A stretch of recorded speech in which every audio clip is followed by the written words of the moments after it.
evening and welcome to the Walter R. Johnson Sports Complex for a Week 9 matchup between the 5-3 Blue Devils from Warren and your 7-1 Libertyville Wildcats. So this is an exciting matchup for the NSC here. Both teams are playoff eligible, clearly playoff eligible. But this matchup will go a long way as far as determining seeds for the playoffs. An all-important aspect heading into the postseason. Coach Davis is currently down on the field right now. We have our NSC Sportsmanship Award that we are going to do. A representative from each team chosen by the coaches will get a Sportsmanship Award. And then we have a special ceremony coming after that also. So tonight's game is going to feature two very different styles of play. Those of you familiar with Wildcat football, you are going to see the normal aerial assault of Quinn Chambeau and his variety of weapons that he has at receiver, and then complemented by a power running game. At the Warren Blue Devils, you're going to think you are watching a game from 1991 with their running attack, Aaron Stewart, who has been just an absolute monster for them for the past 2 years.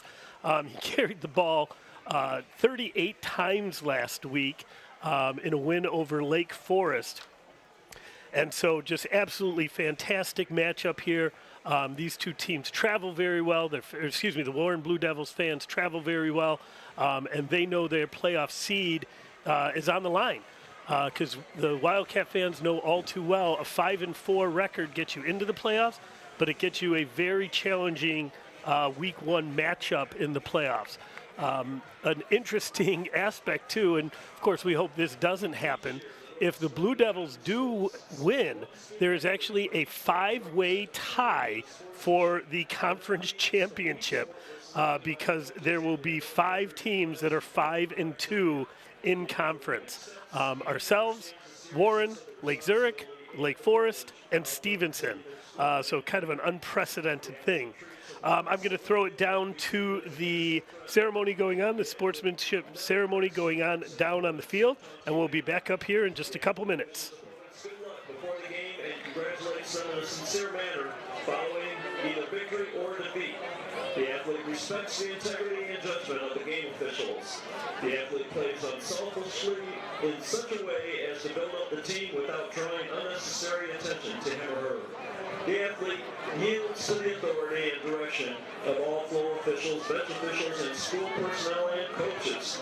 Please give a round of applause for this year's recipients of the North Suburban Conference Sportsmanship Award. From Warren, Matt Vasquez, and from Libertyville, Joey Chulo.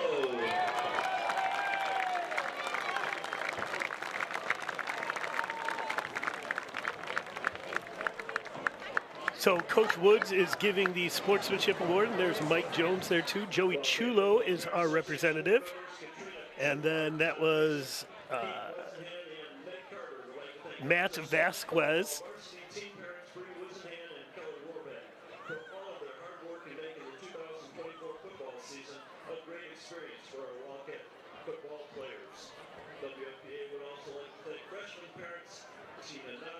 So there was going to be a little ceremony for Coach Jones. Coach Jones, who's retiring at the end of this school year. He has been at LHS for 22 years, spent the first part of his career here as a defensive coordinator, and he has spent the last 13 years as head coach. Coach Jones wants really no fanfare to go on with his retiring and this being his last season. He's been very adamant about that, and they thought the only way they would get him out to midfield was the coin toss. So we're getting over here to get that coin toss going. Coach Jones with our captains. That's Basic, Bateski, and who else is with him right now? Mason Strader. Again, those are captains chosen by the players at the beginning of the season. And that's Gavin Dixon, who's still out with that injury. That's obviously been a difficult hole to fill for us. Steven Strelo filled that role for a while before he's come to an injury of himself. We're hoping he gets better soon. And then there's been a combination of Waldorf and sophomore Aiden Weaver doing the job and carrying the load for the Cats. Obviously, our passing game is what our strength is, but our running game complements that greatly. And that threat of the run makes a big difference as far as what we can do in the passing game. So the Cats are getting ready for the kickoff here, heading over to the 50. The Warren Blue Devils are on the other side. So once again, as we talked about with the Blue Devils, it'll be a heavy dose of Aaron Stewart. They have kind of a combination of quarterbacks. We've seen Jack Wolf most of the time, most of the season. He is a very excellent runner. And then Reed Dangle does the job for them when they are in clear passing situations. So again, very different styles here. Coach Brian McNulty very much is focusing on his running game and his powerful running back, Aaron Stewart. Aaron Stewart, a two-sport athlete. He's actually one of the best wrestlers in the state. As a freshman, he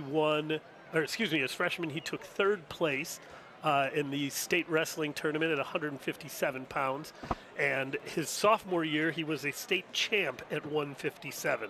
And that is a man's weight, folks. He's not one of the little guys that, in your 110s, 112s and stuff like that.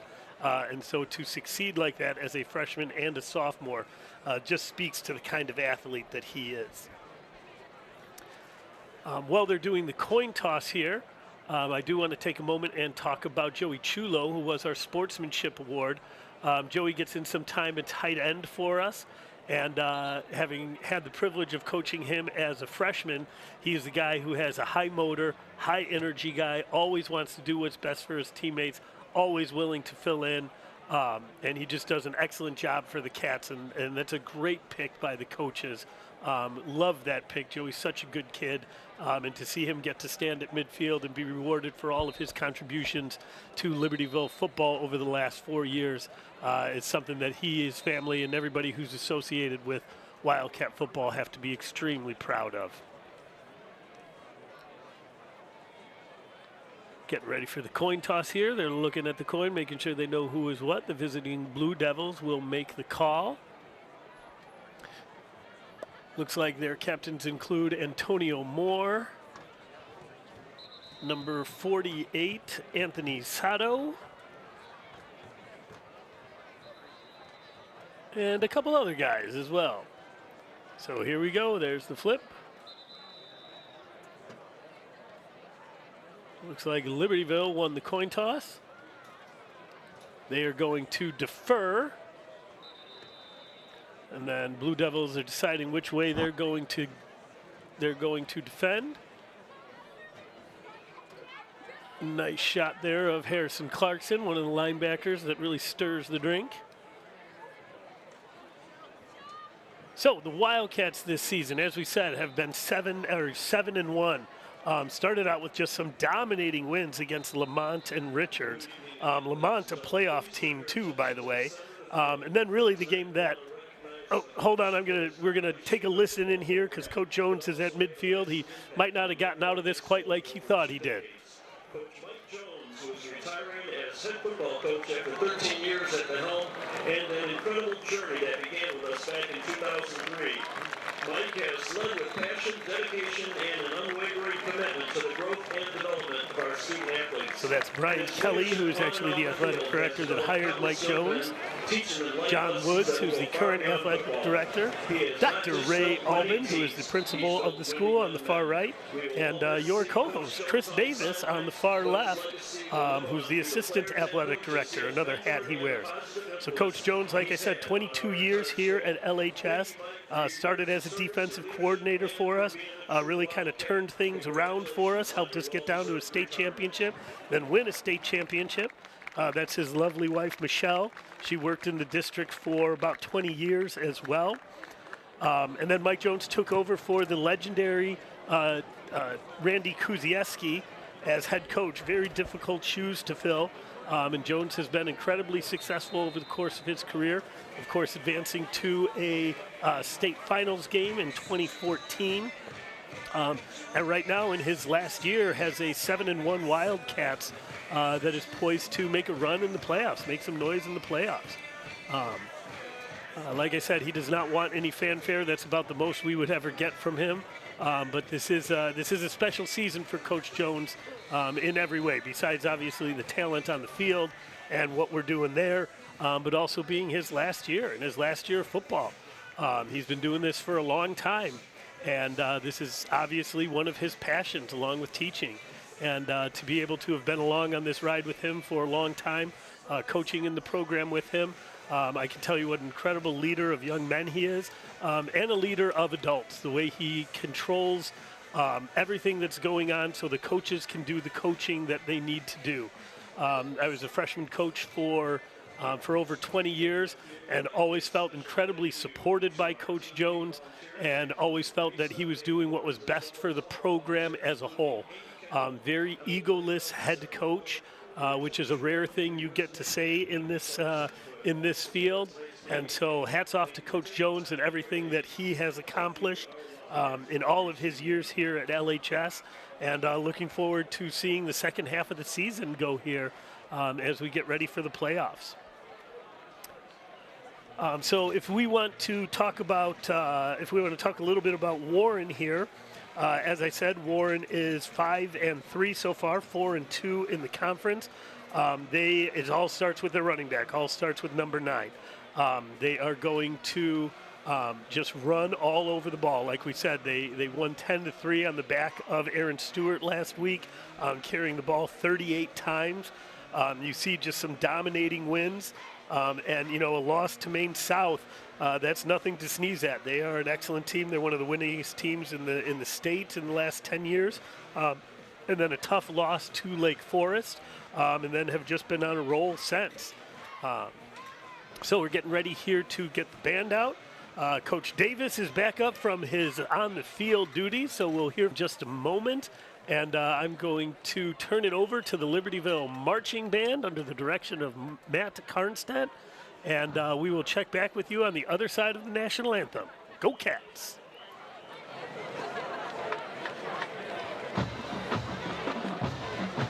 It's time for pregame.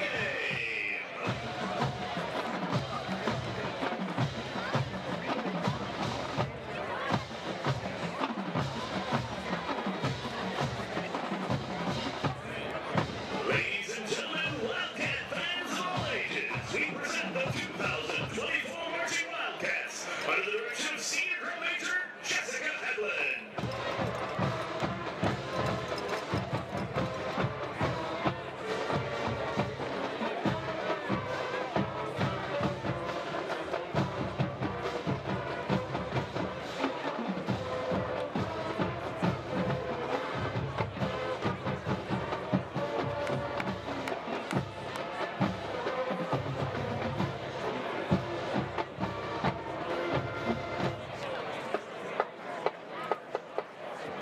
We welcome our visitors, the Warren Township High School Blue Devils.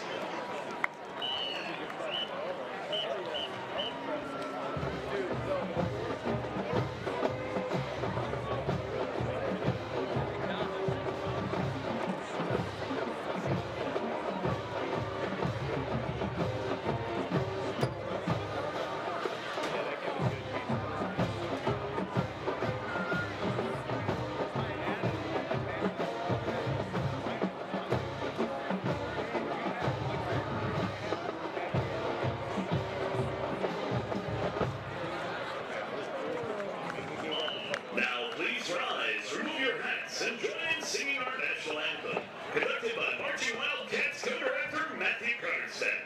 The flag flies at the north end of the field.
There we go, folks. The best band in the land doing the job.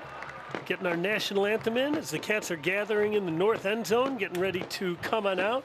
And now, with me as always, is Coach Davis. Welcome back up, Coacher. Coach O'Neill, great to have you back, too, on the broadcast. I know the folks at home were probably tired of listening to me when the solo production. We had some great guests fill in for you through different quarters of the game the last time we were at the home, but it's great to be back here to kind of wrap up the regular season to the Walter R. Johnson Sports Complex. And there go the fireworks. Opa! Good times. So what do we got tonight, Coach? Well, Coach, it's that always we kind of get the one of the marquee matchups in the North Suburban Conference this year with the Warren Blue Devils coming to town to take on Libertyville Wildcats. Kind of a clash in two different styles offensively with Warren. Was able to pull up a little on the NFHS network to watch that Warren Lake Zurich game with a 10-3 score last week. Warren started the game out with the T formation, and the guy we're going to talk a lot about tonight for Warren is number 9, Aaron Stewart. They are do-it-all running back. He is the key to the game for the Cats defensively, and we'll sure get a lot there. You know, Warren has done a lot, very physical brand of football that they'll play. One of the differences, too, defensively that we'll see tonight is that Warren historically plays a 4-man line, which is a little different than what we see over the course of the year in the North Suburban Conference, with more teams transitioning to that 3-4 look that we've grown kind of accustomed to seeing here recently. So it'll be a little bit of change up there for the Cats. See a lot of that 4-man line, cover 4 coverage from the Blue Devils defensively, and then a lot of power football. Yep. In a lot of different ways, but it all revolves around number 9, Aaron Stewart, for the Blue Devils when the Blue Devils have the ball. Yeah, I was talking in pregame a little bit. 38 carries last week for just that workhorse. And so we'll be calling his name a lot. And Coach Budge talked to us about how important it is to contain him. You know he's going to get his. He's going to get his yards. And just the importance of containing him and trying to slow him down just a little bit. And that's where, too, you know, Coach Neal, as we look over the course of the year now that we have, 8 games to look at back for the Blue Devils, they start out with 2, blue plate kind of marquee matchups in the non-conference games with they opened up the year with a win over Hershey, 55-26, and then we're defeated by your alma mater, the Maine South, week 2, 35-18, and then North Suburban Conference play, Blue Devils lost to Lake Forest week 3, 38-7, and then just recently on October 10th lost to Stevenson 16-7. Those are only 3 losses in the year, so they sit at 5-3. They will pretty much, while it's not guaranteed to lock into the playoffs, they are going to be one of those where it is more than likely than not that the Blue Devils, our guests here tonight, will be in the playoffs with the Wildcats starting next week. So the Cats will kick off here. Looks like Ben Ratner's going to be getting the kicking duties here. Saw a good look at number 34 at Dylan Doherty there. Number 12, Tommy Bunick, defensive back. Number 44, Jack Gimbert on the kickoff team. So as we get ready to go here, Ratner's kick is up, and it's a short line drive kick. Bounces about the 25. Picks up, number 20 picks up. Good contain there by the Cats, and a nice wrap and tackle, and we're going to need to see a lot of that tonight, Coach. That is, Coach. And I think we've got, we heard down from our broadcast booth, they got the defensive keys of the game here fired up. So as the Cats defense comes out on the field, let's take a look at those keys to the game.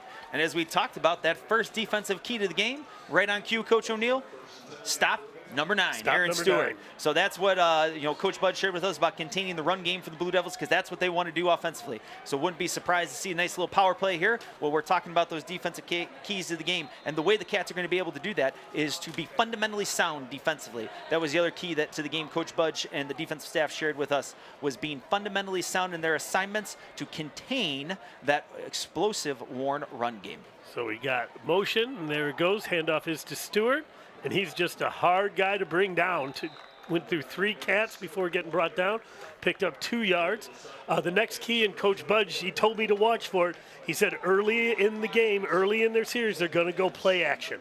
They are going to just basically know that you are keying on run and be ready for that deep pass. Be ready for a play action pass. So that's the second key to Coach Budge's defensive keys to the game. And here we go. Lined up, I formation. It's 1991 again. Tight end, motion goes across, under center. And there it is. And there's the handoff once again to Stewart, and he's going to pick up another 3. That is Jack Wolf, who's in at quarterback, whose job it'll be to hand off a whole bunch of times tonight. You know, Coach O'Neill, this is one of the things we talked about over the course of the year, too, that we've seen a lot of teams try to establish a run game on Cats defense. Cats defense all year has done a pretty good job of containing that run game from the opposing teams because people want to keep this explosive Cats offense off the field and limit the amount of time that they have the football. Because kind of as we get to when the Cats are on offense, we'll talk about the same way about generating those explosive plays. The Cats do it through the air. More often than not, Warren does it in the run game as we get third and short here.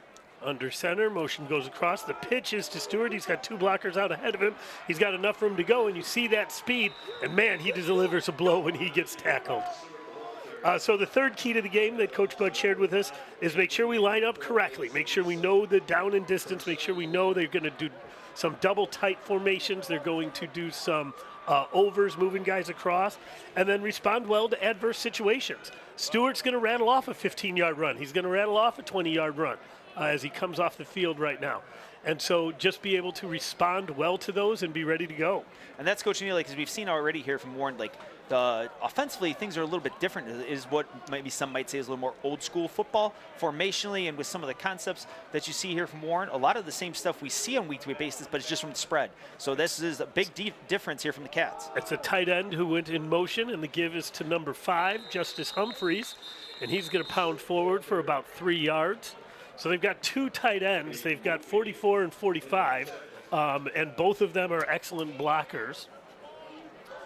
And then real quick, last key to the game here for Coach Budge is pursue the football until the whistle blows. Stewart's a tough guy to bring down, and you can't just assume he's going to go down. You know, that's one of the things, Coach O'Neill, like the last time we saw the Cats here at home, they've done a great job all year, especially with the games we've had on the broadcast here at home of that pursuit, that gang rally to the football mentality that the Cats have had. It's been really fun to watch defensively because the Cats have really forced teams to get out of what they're comfortable with and go to their second and third options. So motion once again across that tight end. Wolf drops back to pass. He's got some pressure coming on him here, and he's going to pick up. It looks like he might have gotten close to a first down, either just short. Yeah, it looks like he's going to be about a yard short there. Coach, can we get some defensive starters? It is. Let's see if we got the graphic fired up for you, ready to go. Defensive starters. Up front at the defensive line, Rhett Van Boning leads the way on the interior of the defensive line. They're number 64. Sora Kapala is in at defensive line, offensive line as well. He's joined by Everett Kendall, number 52, up there up front on the defensive line. At the outside linebacker position, number 23, Caleb Basic holds it down with number 34, Dylan Doty at the two outside linebackers. And the inside, number 24, Eric Waldorf, and number 33, Jack Trudelar. Harrison Clarkson will also see some time there at that inside backer. And then in the secondary, we have number 2, Mason Strader, number 4, Blaze LaVista. At corner, there's number 12, Tommy Bunick, and number 5, Aiden Newby. So there is Stewart bursting through the line, almost got wrangled up there, but picks up. I mean, he's just so quick and so powerful, and they line him up 8 yards deep in the backfield. And that's where, you know, Coach, we saw some of those little pitch plays or everything earlier. That kind of reminds me of when we saw Glenbard Weston State Championship game in 2015 with Sam Brodner, with that line it back up there deep, getting that head of steam as you're coming down on that pitch to be able to really hit the hole at full throttle right there. You can see the guard wrapping around there. That's that hallmark of that power play. Stewart does, and Warren has always done a nice job of running that A-gap power, not necessarily the off tackle power, but right up the gut, the A-gap power. So the snap is back. Wolf is going to sling it out to number 80, and he's going to fall down. And did the ball come out? No, it looks like he just slipped down. So that's a short gain, gain of maybe about half a yard there.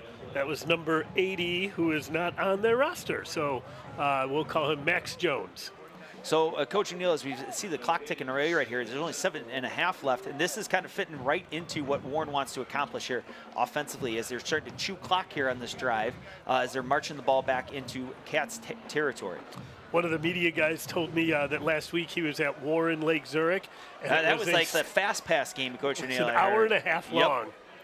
So second and about 10 here for the Cats. Motion coming across. There is a pitch indeed to number 5, and he's going to cut it up.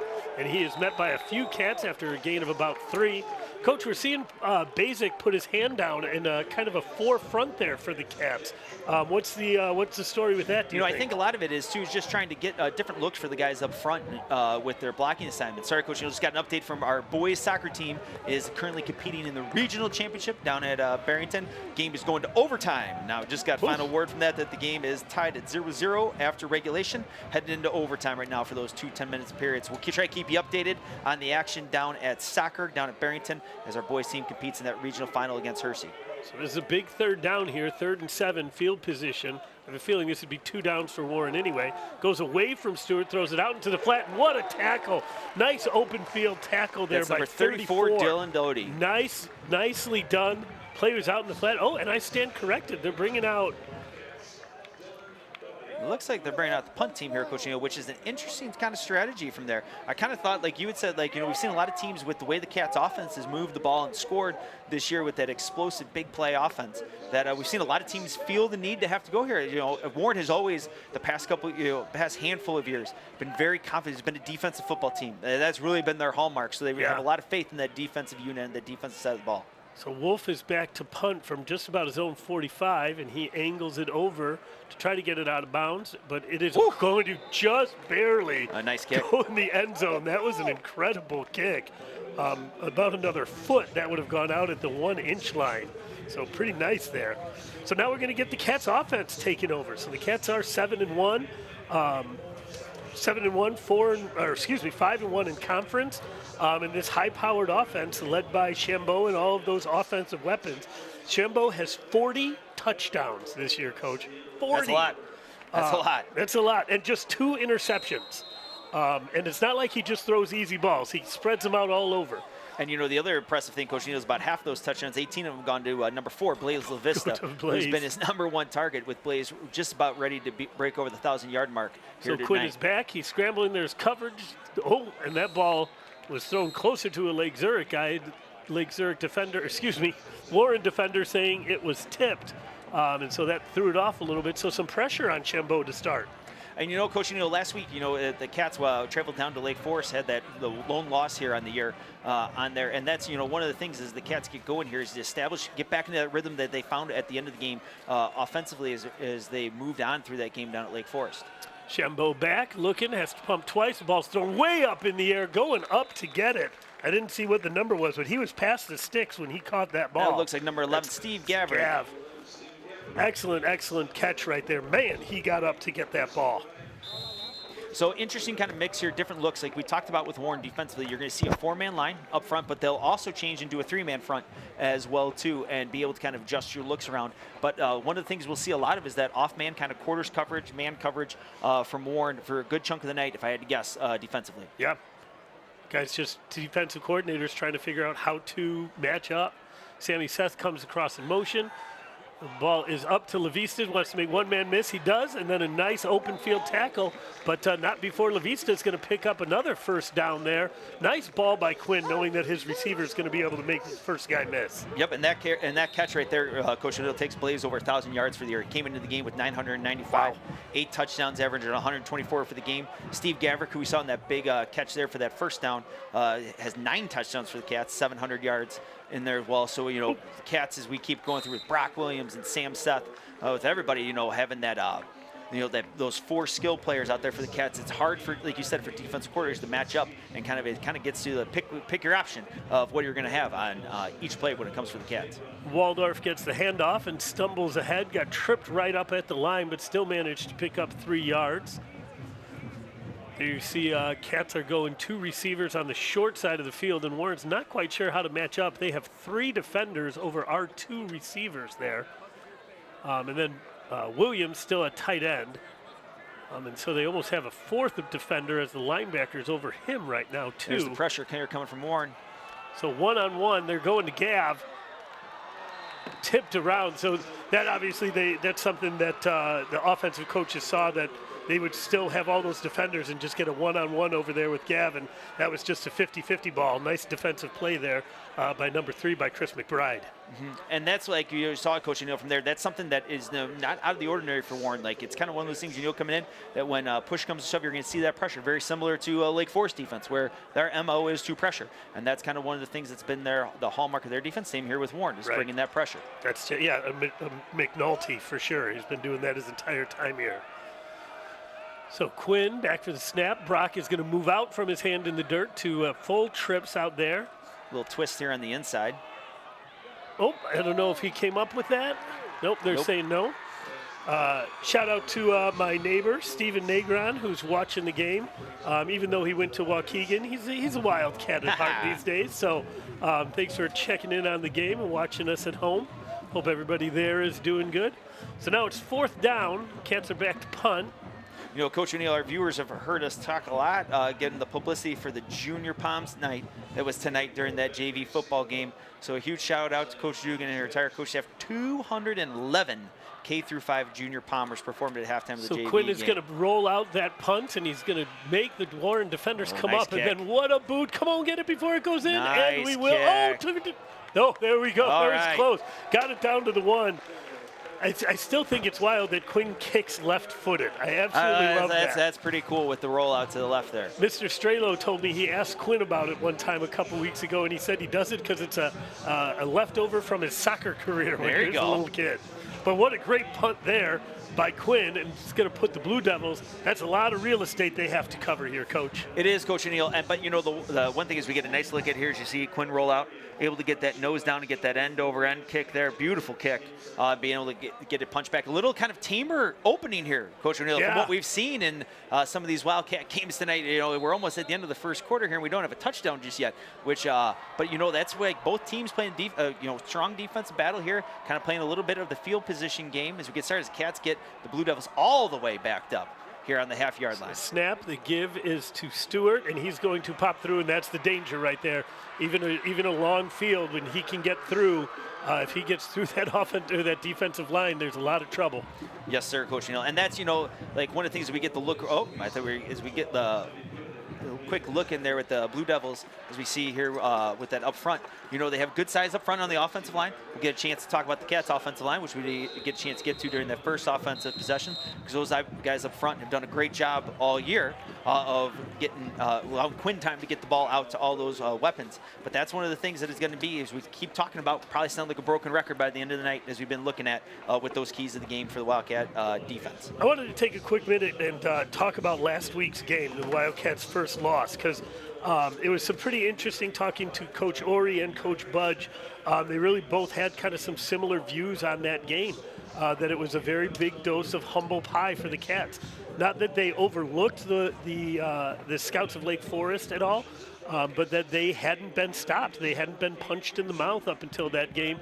They'd really kind of rolled pretty much every single game. And so that was a little bit of a wake-up call for them. And that, you know, they made too many mistakes. They missed some opportunities, and good teams are going to make you pay for that. And that's what Lake Forest is. And so be interesting to see how the Cats pick up, like you said, from the end of that game last week. The give is to Stewart again. You know, and that's one of the things, Coach O'Neill, too, as you know, of looking back on that game last week, the Cats found themselves down a couple scores and did a nice job of fighting back and building, continue, like we said, like it'll be tonight, continue to build on that momentum that they had coming back into the second part of that Lake Forest game last week. Showed a lot of character to me. I was wondering how they would respond having not been down before, and the response was impressive. And here we go, double tight, I formation, power football. And there it is. Up the middle to Stewart again, and he's got a seam.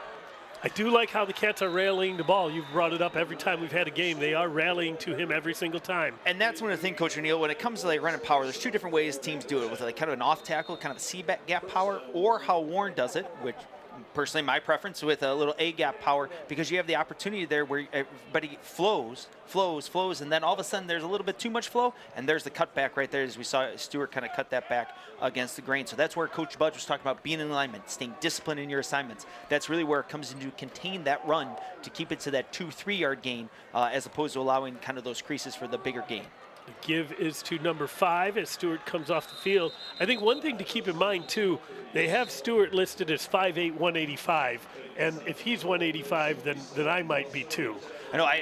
I believe too. All-state wrestler. If I'm not. I talked about that in the pregame. He was third as a freshman and state champ at 157. Right. You know, I doubt he's carrying 25 more pounds right now. If I'm not mistaken, and that's just a testament to Warren being able to feature him for the whole year. I know he's got 20 touchdowns on the year, and then his backup too, who's been coming in rotating in number 5, Justice Humphreys, has done a nice job here tonight as well.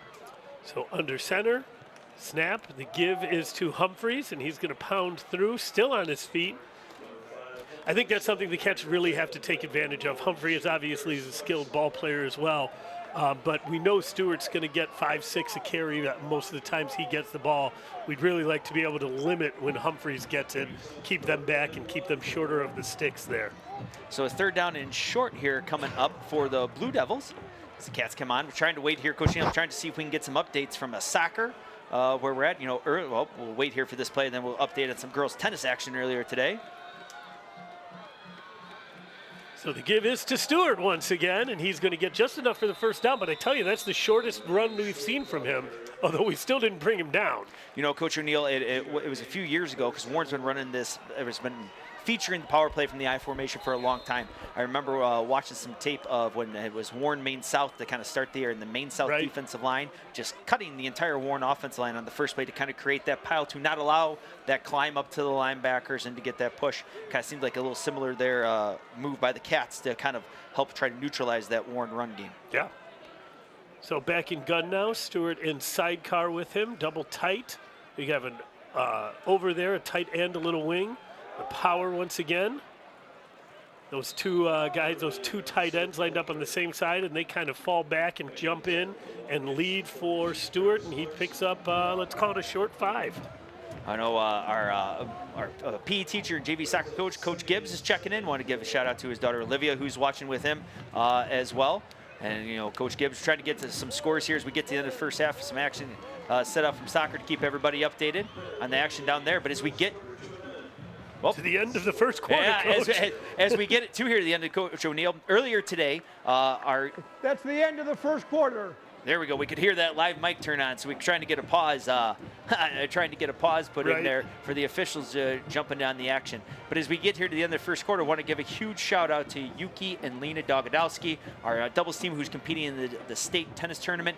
Earlier today, they defeated Glenbrook South 7-6, 7-6 in the quarterfinals, made it to the state semifinals, had a hard-fought battle against New Trier. Unfortunately, they didn't come out victorious, but still had a great experience for them. And we'll play in the third place match tomorrow at Hersey and are locked in with all state honors on the season. So congratulations to Lena, Yuki, Coach Kiernan, everybody with the girls tennis program. It was awesome. We got a chance to go out. Coach, when I was done teaching today, the weather delay kind of helped us a little bit to come in and be able to go watch some of that Glenbrook South match. And it was awesome to see them get a chance to compete in the state tournament. So good luck tomorrow to Yuki and Lena as they compete in that third place match as they wrap up a great tennis season. Great tennis season.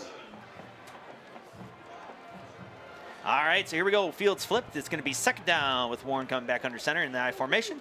Here comes some power, if I had to guess. Oh, nope, just a little inside zone, maybe a little lead play. And there's Stewart again, and just powering through there on it for about a 10-yard gain, and they'll bring a first down to Warren. So, I mean, he's so dangerous. Just the second he gets past that defensive line, I wonder if we're going to start seeing some more cutting at the line there to try and slow him down. Because he is, and I give Coach McNulty some credit here. I mean, he knows his back is small, and he's doing a nice job rotating, saving him some hits. And, you know, this is one of the things, too, here that Warren's come out is we've seen maybe one pass. We've seen two, a scramble and then the kind of the ball pass. Wouldn't be surprised if we saw some play action coming here soon. Nice job there by the Cats defense of getting him wrapped up. That looks like number 52, Everett Kendall, coming in from that defensive line position there. Mason Strader flying down, too. He got an initial contact there. Looked like a little safety blitz, or he just read it and saw it. You know, it was amazing. Look at Coach Budge's defensive slides. I feel like for some of the other teams, you know, there's 24 slides of formations and plays and this. Well, especially coming after Lake Forest last week. Right. I know one of the things that's been different for Lake Forest this year offensively is a lot more shifts, a little bit more motions, you know, similar concepts, but getting to it in different ways and moving people around more than they've done in the past. Today, you're kind of seeing line up and let's go. Yep, it was about 5 sheets, I feel like. Pitch. There it is, Coach Davis. He's not the best color man in the business for nothing, folks. You know, Coach O'Neill, you know, there was talk down on the sidelines of back when Walter Payne with the Bears and Bob Avellini as the quarterback. Wow. Back with the same, I think it was 1983 maybe, when they had their, like 79% of their plays were run plays. And it kind of feels like we're kind of seeing the same kind of action from the same blueprint by the Blue Devils here tonight. Yeah, well, I mean, every single one of their passes, they last week they completed 0 deep balls. They threw 8 deep balls, 6 of them were fades, and they completed none of them. So Wolf is back with Stewart right beside him, and I bet he gives it to him, and he does. Nice hold there by the Blue Devils offensive line. And you know, as we talked to O'Neill, like Coach O'Neill, this is a two-pronged defense almost for the Warren. Not only are they have they prided themselves in recent history on that defense side of the ball, but it's also keeping the Cats offense back down off the field, which is something that we haven't seen too many teams been able to do so far this year. I mean, the Cats have had 6 plays. Am I correct? Yes, I think it is. Yeah, right around there. 6 plays. Yep.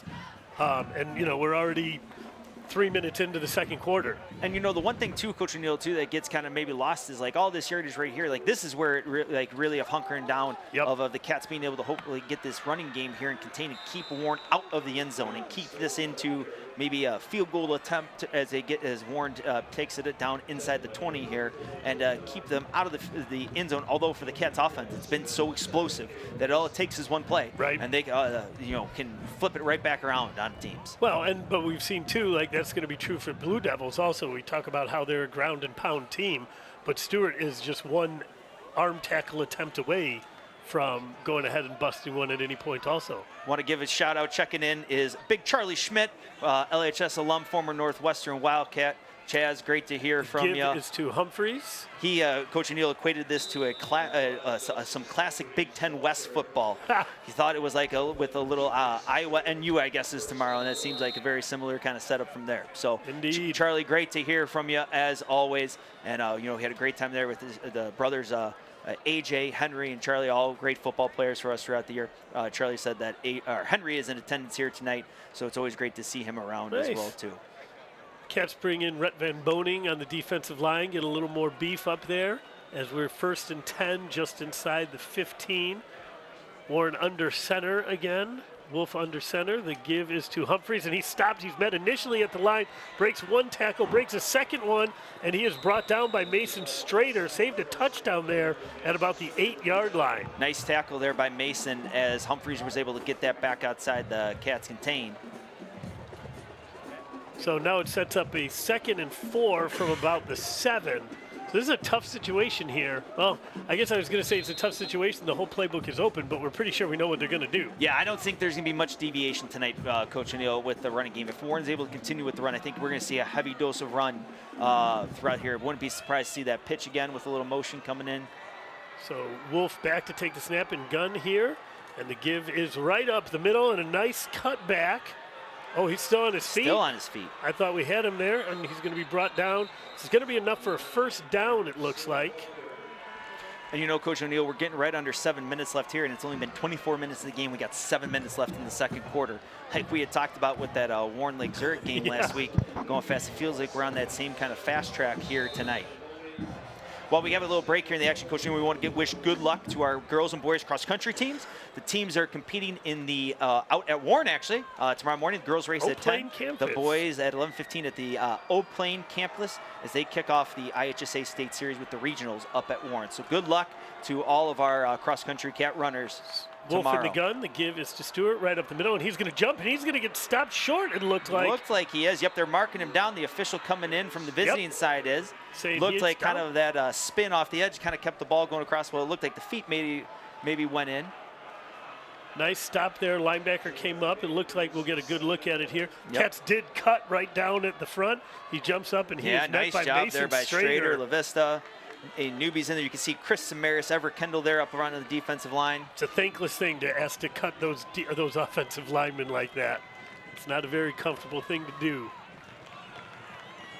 So again, in the gun, I have a feeling we'll see a mighty similar play right here. As the Blue Devils, the give is to Stewart. He's going to go off tackle, or off guard, excuse me, and he's going to get in, touchdown. Walk in untouched pretty much. So the Blue Devils drive that started at the 1-yard line ends with a run from the 1-yard line. And now pending here the extra point, it'll make it 6-0. It's 6-0 Warren pending the extra point here as we kick from north-south. Here's a look here on the end. You can see the Cats going back low. Again, Stewart's able just to bounce back outside just enough to get back in. So Wolf for the extra point. The hold is down. The kick is up, and it is good.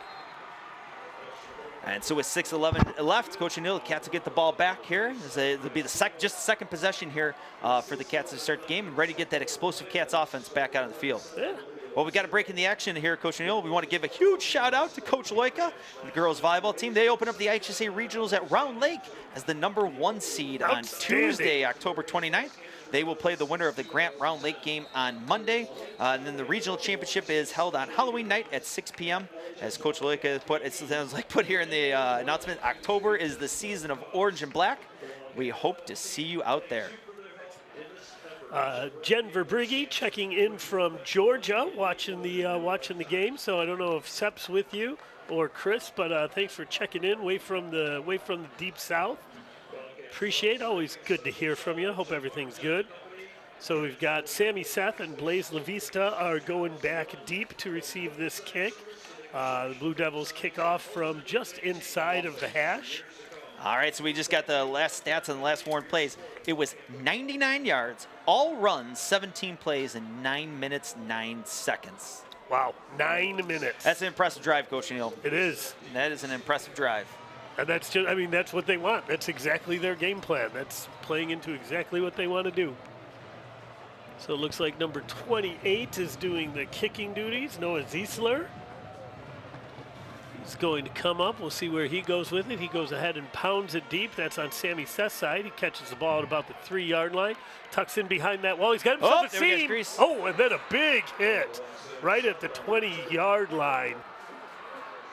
Sammy's a tough kid. He takes a licking and keeps on kicking. And so nice job there. Sammy getting the ball up to the 20-yard line. All right, so as the Cats offense comes back on the field, let's see what we've heard from the booth. We got the graphic ready for the Cats starters as we get a nice little look in there on Sam Seth. We get the Cats starters up. So up front, number 72, Miles Batuski leads the way. He's joined by number 64, Rhett Van Boning. In the center, at center is number 68, Max Frazen. Way to go, Max. At guard, number 67, Andrew Engfeld.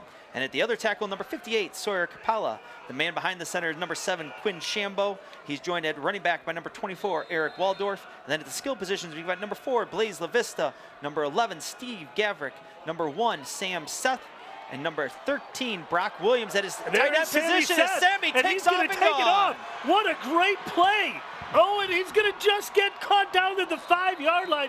A great outside block there by Eric Waldorf. But I think they're going to call that coming back. Sammy just turned it on, was able to get out. You know, Coach O'Neill, that's a great job by Sam there on that bubble screen of running outside and trying to circle back the defense as we see it back there. Holding on the offense, number 39. 10-yard penalty from the 39-yard line. I don't know where they... I don't know if they thought that was the block on Waldorf down here, which was definitely not a hold. You know, Coach, last week a big turning point in the game was the Cats had a big play, had a big play to Sammy, similar to that one. Gavrick had a great downfield block, and man, to me, even watching it on huddle, it didn't look like he was holding. It looked like he was just driving his guy back. But it's almost like he blocked him so well, the ref thought it was a hold. And so not only did that pull back a touchdown for us, the next play was a strip sack, and Lake Forest got the ball back. So that was another huge turning point in the game. And no, that couldn't have been the Waldorf block. They said it was someone in the middle, obviously. Yeah, I didn't catch the number, Coach, as you were going, but with the penalty, it does bring up a 2nd down and 2 here for the Cats. So obviously a little bit farther there downfield. Yeah. All right, so here we go. Everybody for Warren here, they Coach O'Neill, within offense. 4 yards of the line of scrimmage. So here comes the heat.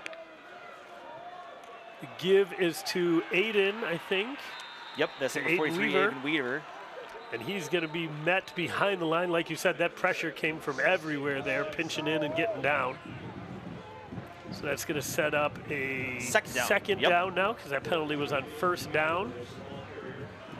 Yeah, that's too bad. That was a heck of a play there by Sammy. Nice ball by Quinn. Nice outside block by Waldorf. Yeah. Great run there by Sam, but keeping that outside and just circling the defense, getting to the hash number sideline, taking that all the way up the edge. All right, so still 2nd and 4. This is what, you've got to come back from that. You want to be able to be under control. And, okay, what's the next one? What do we got dialed up? Marquin is going to take the snap, fakes to Weaver, gets it out, gets Gavrick open, gets a catch. Lavista throws one block. He's looking to get another one. There nice we go. job. Oh, and he yes! breaks it. Gavrick breaks it. He's down to the 30, the 25, Nice. the 20, and he's going to get in for a touchdown. Excellent job. Lavista There threw we 2 go. blocks on that. Gavrick kept his legs moving, never gave up on the play. Yeah. Nice play. Great play there. Nice job there by Blaze of getting in. And then all of a sudden you see as he takes off here getting another block, Steve does a nice job of cutting back there and then hustling back down the sideline. Great job there by the Cats at the skill position. And just like that, Coach O'Neill, 7-6. And that's, you know, what we talked about earlier, that big play explosive Cats offense. Well, Warren, 17 plays and down. Cats, 3 plays and 80 yards.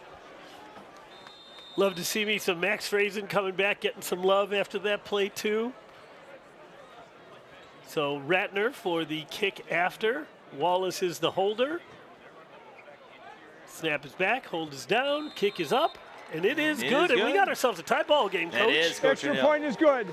And I think that's big for the sidelines and for the stands also, because everybody still kind of has that Lake Forest game in the back of their head, and to get a response like that is big. And now this will be a big drive coming over here for the defense, Coach O'Neill, because Warren started the game with the ball. And so the Cats are going to get the ball coming out of the half. If they can get this flipped over one more time, the Cats get an opportunity to kind of flip 2 scores on and maybe get that chance for those 3 unanswered scores here coming in to make it 21-7 potentially. So that covered officially 2 plays. All right. Oh, yep, that is. Yep, 2 plays, 79 yards in a minute 30.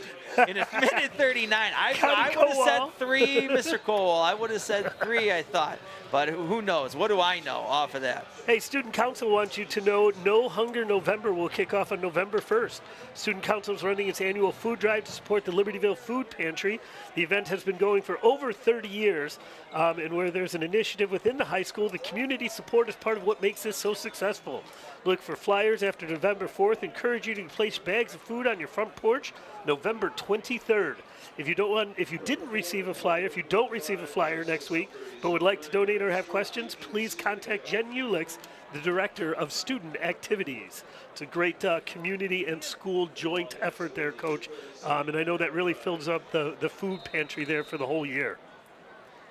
All right, so here we go. Looks like Ratner's lining up here for the kick. We saw the Cats kind of hit that little bit of squib kick here at the beginning, kind of neutralize any type of return from Warren. Yep. See what they have cooked up here. Wouldn't be surprised with something similar. Warren didn't really change their alignment based on our last kick, and Ratner's going to go ahead and put that kind of in a middle zone there, kick the ball as far away from Stewart as you can. Uh-oh, he's got a seam right there. Oh, that closed up real quick. Who nice got in there tackle real fast? That looks like number 23, Caleb Basic. Not surprising, because there was a hole right there, and then Basic just shut that down real fast, because that was Humphreys who's had the ball. We can see him. We know what he can do with the ball. All right, so here we go. Warren will take over 1st and 10 on their own 30. Call it 29, actually, from there. So we get a nice look here of the Cats defense. The Warren student section in the background here at the Walter R. Johnson Sports Complex. Beautiful night for football tonight, Coach O'Neill. I walked part of the way over to the stadium with the Warren student section from the Metro parking lot. All right, so it looks like Wolf is under center. He's so low you can hardly see him. The give is to Stewart to the left, and he's got to see, pops out to the outside. Mason's chasing him down, and a nice open field tackle by Strader there again, but not until after Stewart picks up about 25. And you know, Coach O'Neill, like as we said there, that'll be one here for the Cats as they get back in, is of limiting, trying to get the Warren behind the sticks. I don't think Warren's really been pressured with a 3rd and long yet tonight, about trying to get Warren to force them to throw the ball and be in that uncomfortable situation. Yeah, I mean, I think based on their offense, Coach, I think 3rd and 9 is still running down. I would agree, Coach O'Neill. Their only completions have been short outs the last couple weeks, and so we'll see. Wolf back in the gun. Stewart right behind him, and the give is to Stewart once again, and he cuts out to the outside, makes one man miss, and carries another 3. There is a flag down. It looks like in the area holding, Coach O'Neill. That would be nice. Why didn't you ask for them to be behind the stick sooner, Coach? I mean, you just we haven't enough time in the broadcast. That's true. There's only, it only comes to me so quickly. It's not. Oh, face mask. It's unfortunate. So, Coach O'Neill, while we're assessing here on the penalty, want to give a shout out to Coach Wall and the boys golf team. We got a chance last weekend to Face mask. on the defense. 5-yard penalty results in a first down. You know, we talked in our last broadcast as the team qualified for the state tournament for the first time in 34 years as a team, and got a chance to go down Friday and watch the boys compete down at the Den down at Bloomington Normal. It was awesome. They made the cut, made it to day 2. You know, just a great season from our boys golf team all around. So hats off to them. Best in school history, correct? If I'm not mistaken, 8th place so, for yes. golf. Yep. So first down after the 5-yard face mask. That's the inadvertent face mask. Wolf in the gun, takes the snap, hands off to Stewart, who goes off to his left, but gets through the first level, makes one linebacker miss, and then carries another guy up for a gain of about 9. He just does not slow down or get worn out so far, as you've got 2 big cats, Aiden Lewandowski and Liam Colton coming in on the D-line. Cat's trying to get some more size out there on the 2nd and short.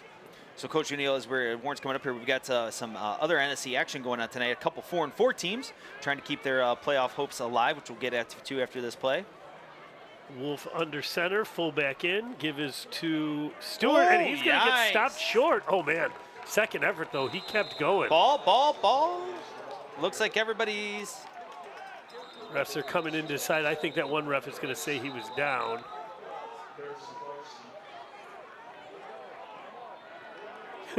Just because you hold it doesn't mean it's yours. And the clock's still running. Nope, Mason looks unhappy. The clock is still running, so that's all signs point to. Yep.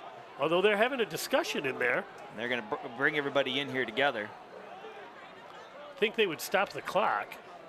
Seems like that would be a key component here. It's probably what Coach McNulty's saying over there, too. We're going to get the clock stopped. Cats are hoping. Nope, they're going to say it's down. The ball is forward front. Already been going to give a first down. I would venture to guess here, Coach O'Neill, they're first down. Sorry, first down. Yep, I would venture to guess here we might see a little bit more time put back up on the clock. Apparently not. Give to Stewart, and he's clocked by Basic. Wow, that's the first time he's gotten an absolute stick tonight, Coach. Yep, and you know, I know there's a little confusion here with the chains as they're trying to get things set. I was kind of surprised when Warren got that one up, but that's the Cats' advantage here. You see Caleb fly in from that offensive line position right there. Wow. Great job there by Basic. So as we get second now, Coach O'Neill, as we were talking here earlier before we had that kind of trying to sort things out, well, Mundline sitting at 4-4, takes on Laker Forest tonight. I know as we get close to the half here, we'll try to get some scores for you. And then 4-4 Lake Zurich is at Stevenson tonight as well. Big one. So those are some big ones of some NSC teams looking to become playoff eligible tonight. 2nd and 12, once again, they give to Stewart, and he pops right back up, but he's brought down again. Short, Mason Strader coming up and filling in, and then Caleb Basic once again finishing him off. That's big. Oh, I'm sorry. No, I apologize. Gimbert, you made that happen there after Mason got to him. Well done. And you know, Coach O'Neill here, like with just under a minute left, 26 seconds left here, I think I would, like you mentioned there, I wouldn't be surprised to see Warren maybe get into the run or a very safe pass to keep the clock going. We've seen the Cats score with just very limited time left on the clock. I'm sure that's got to be at the back of the mind of the Warren coaching staff. So we get down to 44 seconds here. There it is, and the pitch to Stewart. And he's going to pound forward. He's still on his feet. He's going to be short of the first down, but just by about 2 yards. Be curious to see if they're going to take a timeout here. I think I heard from across the press box here, Coach O'Neill, that soccer is in PKs right now. Wow, so we're at penalty kicks. I know that's an exciting time. Looks like Warren's going to run this all the way down, take a timeout. Oh, maybe not. What do I know? Timeout. Oh, they're 18, so Warren saving a little time in case they get the first down, I suppose, and don't get into score. Interesting here, Warren not trying to maybe, we'll see if they come out, maybe try right probably on the edge of field goal range, Coach O'Neill, you think? 40-yard field goal? I did not see him kick it. Yeah, I wasn't able to earlier with her. So I don't know. They're not traditionally known as a powerhouse kicking school. Well, we've got a break here, Coach O'Neill. Want to give a shout out to Coach Herman and our girls swimming and diving team. The Cats we host tomorrow morning, the NSC Open Invite. And then the following weekend, we have the NSC JV and Varsity Conference Championship being held up at Zion Benton. Diving is going to be Friday night at Stevenson High School. And then the swim portion is held on Saturday, November 1st, up at Zion Benton. So as we get ready for the postseason for girls swimming and diving, just want to give a big shout out to Coach Herman and all of our swimmers and wish them good luck. Coach, as we get to this 4th down here, we ran 6 plays our first possession and 2 our second. Do we have 8 plays on the half? Coach O'Neill, I might say 9. I still not to second guess Mr. Kowal, who's been doing this for a long time up here. So 4th down, they give us to Stewart, the power. I don't think he did got not it. get it. Nope. He did not get it. Excellent tackle, and the Cats are going to take over with 11 seconds left. Great stop there by the Cats. Big hold there. And Coach, not only for this possession, because regardless of Yep. whether we score, but that builds some confidence in them that Yes. this kid's not going to do it all night. We can Yep. stop this kid. Yep. And Coach O'Neill, like we talked about here, it does not allow. It allows us here that would end up being 2 unanswered scores here for the Cats, plus 11 seconds for the Cats. Right. We've seen it happen before. We've seen it earlier tonight. Depends on the depends on the play call. Scramble, you probably end up only with 1 play. Right. But 2 plays with the way the pressure, Warren gets the pressure, and And Quinn has Warren to get the ball out must quick. be listening in on the broadcast because they got some guys way Yep. back to not let everything deep back over. And it looks like the Cats are going to be content going in and getting the ball back to start the half, which risks any type of turnover, any type of mouth step, Right. be able to go in and get us in at like record speed here in the. We're 45 minutes of clock time for a half of football. And so we will go to half tied 7-7. Cats have run 9 offensive plays so far. Warren has gotten probably about 220 yards of offense in there. So Coach O'Neill, when you weren't with us the last broadcast, the first quarter was 55 minutes. Wow, and we got At 45 minutes, we got 2 here tonight. We're Wow. going to have to give some money back That's for the this end of one. the half. So we've got a good look at the control room there. Felix was on the far left, directed that first half for us. Our graphic guys in there doing a great job. So we will turn it over to the Libertyville Marching Band for halftime, and we will see you back at the Walter R. Johnson Sports Complex in about 20 minutes. Contribute to the food drive and prefer to drop off items. There will be a collection bin at the security desk at LHS. Thank you for your support of the food drive.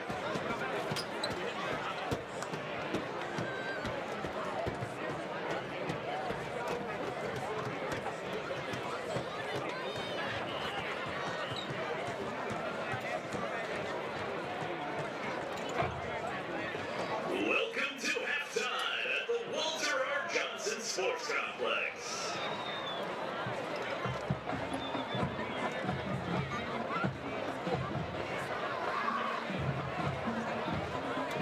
This season, the Marching Wildcat Cats present their 2024 show, Secret Agent Band, featuring 4 thieves from Men of Mystery. Featured in both film and TV shows. Performed by countless artists over 27 films, Monty Norman's theme to the James Bond films has become a musical signature synonymous with the spy genre. This iconic tune perfectly encapsulates the essence of the world's most suave, daring, and famous secret agent. This unforgettable melody features bold brass and an air of mystery.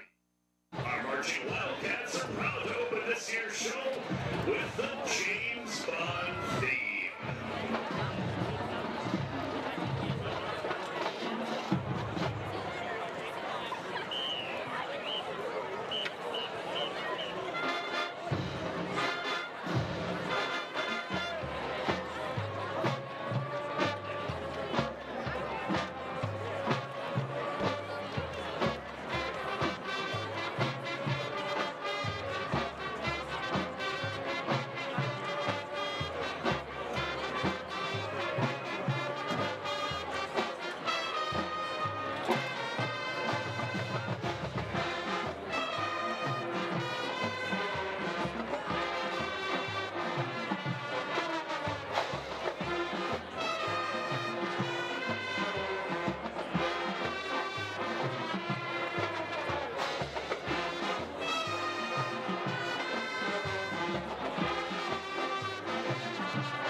When you hear the words International Man of Mystery, if you're like me, you think of Matt Carson.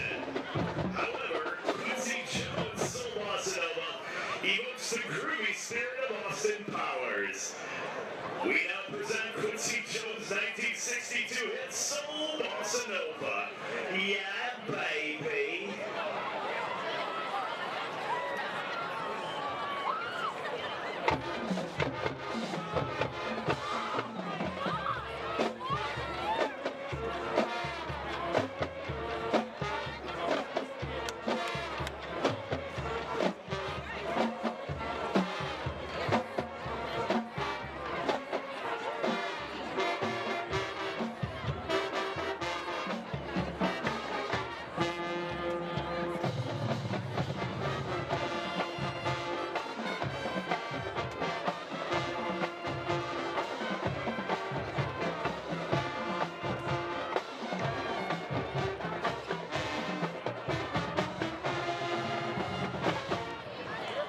Secret Agent Band, your 2024 Marching Wildcats.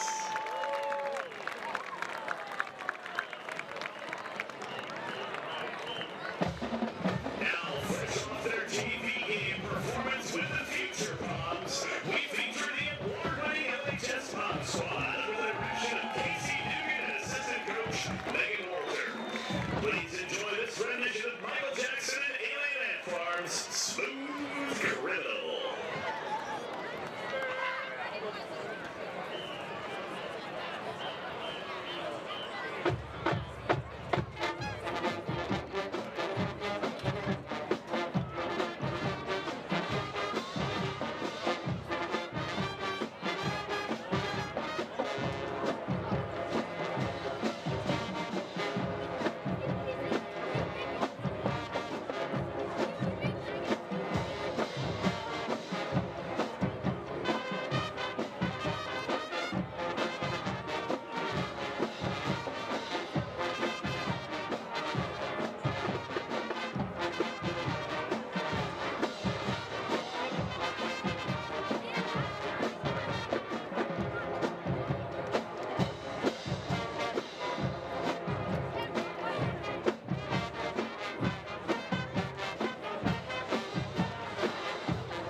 Since 1945, the Marching Wildcats have ended their halftime show by forming our school letters on the field.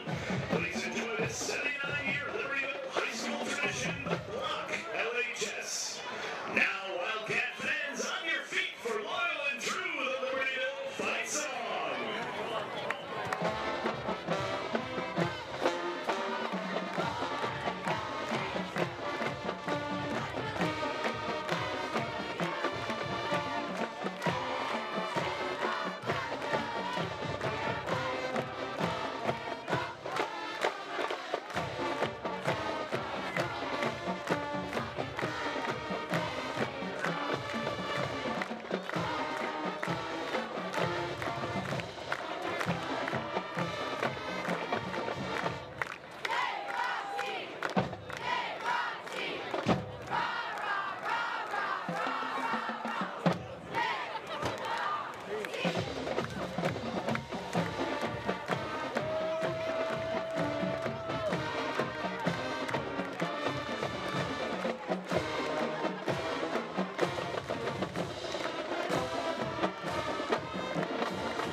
Wildcats! Go Wildcats and get a win over those Blue Devils!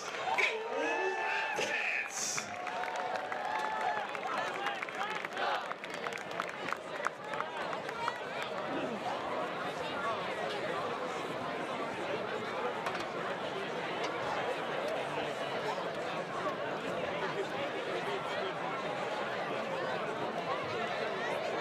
All right, fans of the 50-50 raffle, pull those tickets out. We'll announce those scores in just a moment, or announce that ticket number.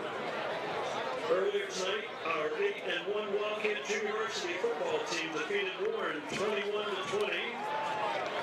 The Wildcat freshman football team finished their season with an 8-1 record last night, defeating Warren 9-6. Congratulations to both teams on a great season. 11-2 and 5 varsity boys soccer team defeated Barrington 2-0 in the regional semifinal on Tuesday. Nikki Dawson named man of the match, and goals scored by Henry Bonas and Caden Kovach. Right now they are playing Hersey in the regional finals, and they are in a shootout. We'll announce that score as it becomes available. The Libertyville boys golf team finished their season, finishing 8th place in the IHSA state tournament. Ryan Andrews, Quincy Adams were the top scorers for the Wildcats. Varsity boys cross country team captured 2nd place in the NSC championship last weekend. Philip Voivodich, Michael Shively, and Taylor Ream were all conference medalists. They will compete tomorrow in the IHSA regional championship. Girls cross country team finished 2nd place in the NSC championship meet last weekend. Medalists Elise Cohen, along with Rosemary Ingo, were the top finishers for the Wildcats. They will also compete in the IHSA regional championship tomorrow at Warren. Congratulations to the Wildcat varsity tennis doubles team and sisters Lena and Yuki Dagodowski on qualifying to play in the IHSA tournament this weekend. As one of the top seeded pairs, yesterday they won all 3 of their matches in straight sets, and today they won their quarterfinal match before defeat in the semifinals. They'll be playing tomorrow for the Constellation Championship. The 23 and 12 Wildcat volleyball team defeated both Warren and Vernon Hills this week. Wildcats will begin the IHSA playoffs next week at Round Lake with the regional semifinals on Tuesday and a potential regional championship on Halloween night. We hope everyone will come cheer on the Cats for a regional title next week. Varsity girls swim team defeated Zion Benton earlier this week. Olivia Venus, Ellie Klotz, Madison Southwell, Andy Locke, Courtney McCall, and Maya Anderson were each individual winners. They will compete next weekend in the NFC Championship. Come out and cheer on the Wildcats, and good luck to all Wildcats in action as we move into the championship season.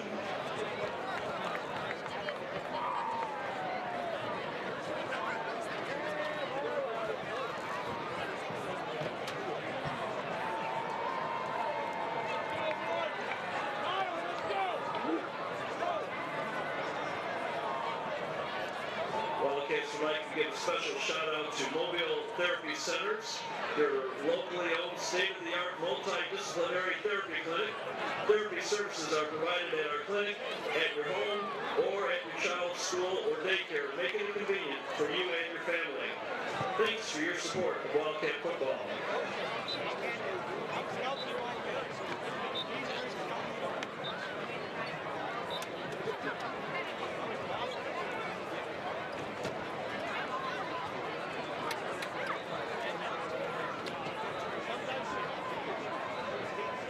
The WFBA would like to acknowledge these longtime generous sponsors from the community: Libertyville Bank and Trust, Libertyville Lincoln, Great Lakes Plumbing, Sports 11, Arpino Orthodontics, DeFranco Plumbing, Sunset Foods, Caxi Interactive, the Arrow Steel Group, Anthem Pizza, Cook Apartments, Landmark Exteriors, Mickey Benz, Siebert Construction, Simply Be Counseling, Sugarville, Funkaway, Culver's, Case Communications, Main Street Infusion, Martin John Company, and Minuteman Press. Thank you all for your ongoing support of the LHS football program. Cam Schaefer.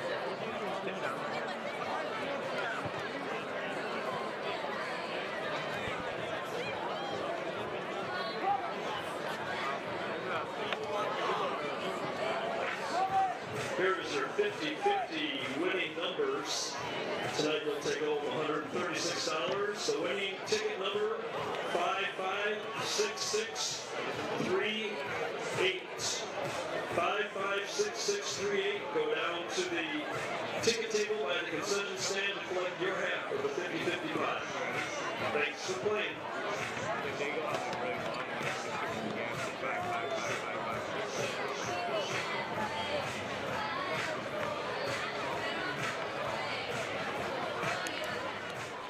And we're back. Welcome to Walter R. Johnson Sports Complex for the second half of this Week 9 matchup between two, I would say, pretty evenly matched teams, Coach. It is. It was kind of a lightning quick first half, Coach O'Neill, with that with 45 minutes total of clock time tonight. And I think you've got some interesting stats here to kind of get us off as we look back at that first half. So we were talking a little bit about this as the half was winding down. Warren's time of possession was 20 minutes and 18 seconds out of a 24-minute half. They ran 34 plays. All but one of them were runs and then one punt. The Cats had the ball. I will say, Coach, I think it was 2 called passes. We had a scramble in there, so that counts into that runs. 2 called passes, 32 called runs. And then the Wildcats, your hometown heroes, had the ball for 3 minutes and 42 seconds for all of 9 plays. And I don't even think that's counting the kneel down at the end. 9 plays, 6 of them are passes, 3 of them were runs. And but we got ourselves a tie ball game. We do, Coach O'Neill, and that's where, credit to the Cats there getting that drive going. The big play connection from Shambo to Gavrick led with some blocking there by Blaze LaVista. Nice job by the guys up front, giving Quinn time to get the ball back out. And that explosive Cats offense covered that 70-some-odd yards that took Warren about 8 minutes to cover in the blink of an eye. So as we get ready here, it looks like Sam Seth and number 4, Blaze LaVista, is back deep for the return. We'll get back ready for our action here underneath to see what the Cats got cooked up here to get us started here in the second half. So Warren, first kickoff went just down to about the 3 to Sammy's side. Sammy and Blaze on the same side again here. Their heels at about the 3-yard line, 4-yard line. Warren's kicking off from just inside the left half, kicking south. The ball is up, going to the same general place. It looks like that's going to go out of bounds. The Cats will take it over at the 35. All right, so a little short field here for the Cats as they come back out under center. Coach O'Neill, I know I'm going to kind of pause here, keep an eye out for the ref mic to see when he's going to cut into the broadcast. Quick shout out to my neighbor, Chris Buckley, who graduated from LHS, played football, freshman football under Pat Summers here. And then he reminded us to give a shout out to Gary Graham. On Warren, it's a 5-yard penalty. Libertyville has chosen to have the ball re-kicked. To superfan Gary Graham, who is recuperating. We will re-kick from the 35-yard line. Hopefully he's able to check out the Cats here. Looking for some scores here. I've got 14-10 Lake Zurich over Stevenson with 1 minute left in the half. Ooh, the Cats are having them re-kick. You know, Coach O'Neill, I kind of like it about trying to get the ball back in the hands of LaVista and Seth there with some room and some space. I think that's a win, a nice advantage there for the Cats. We also were able to find out here at halftime our boys soccer team, as we know we've been kind of keeping you updated, that regional action down there at Barrington. The game went into penalty kicks, into PKs, and unfortunately the Cats came up just a bit short. 4-2 was the final with Hersey, but a big shout out to Coach Sunholm and our varsity boys soccer team on a great season. Catch a hard-fought battle. At the 10, and he's going to go ahead and get back up to the 35 or the 34. So just a little short of where that would have gone with the penalty. All right, so here we go. Cats offense coming back on the field here, Coach. What are you looking for here from the Cats as we get started in the second half? Well, I think, we know what the Cats want to do. They want to spread it out. They want to get the ball to their weapons. They want to, I'm sure they talked about getting that ball out quickly with the pressure that Warren is bringing on them. That means some wide receiver screens. That means keeping Sammy involved in this. I don't think we're going to see too much on the ground from them at all. As you said, they had all of the defenders packed in. So we'll see where we go. Sammy coming in motion, goes behind Quinn. Quinn looking deep, looking for Gavrick, got him across the middle. Oh, Gavrick collided with a safety coming across, and he got the worst of that, the Warren Blue Devil. It looked like the Blue Devil, the two defenders, the safety and corner, kind of got each other there, Coach O'Neill, as we see here. Oh, yeah. Big hit.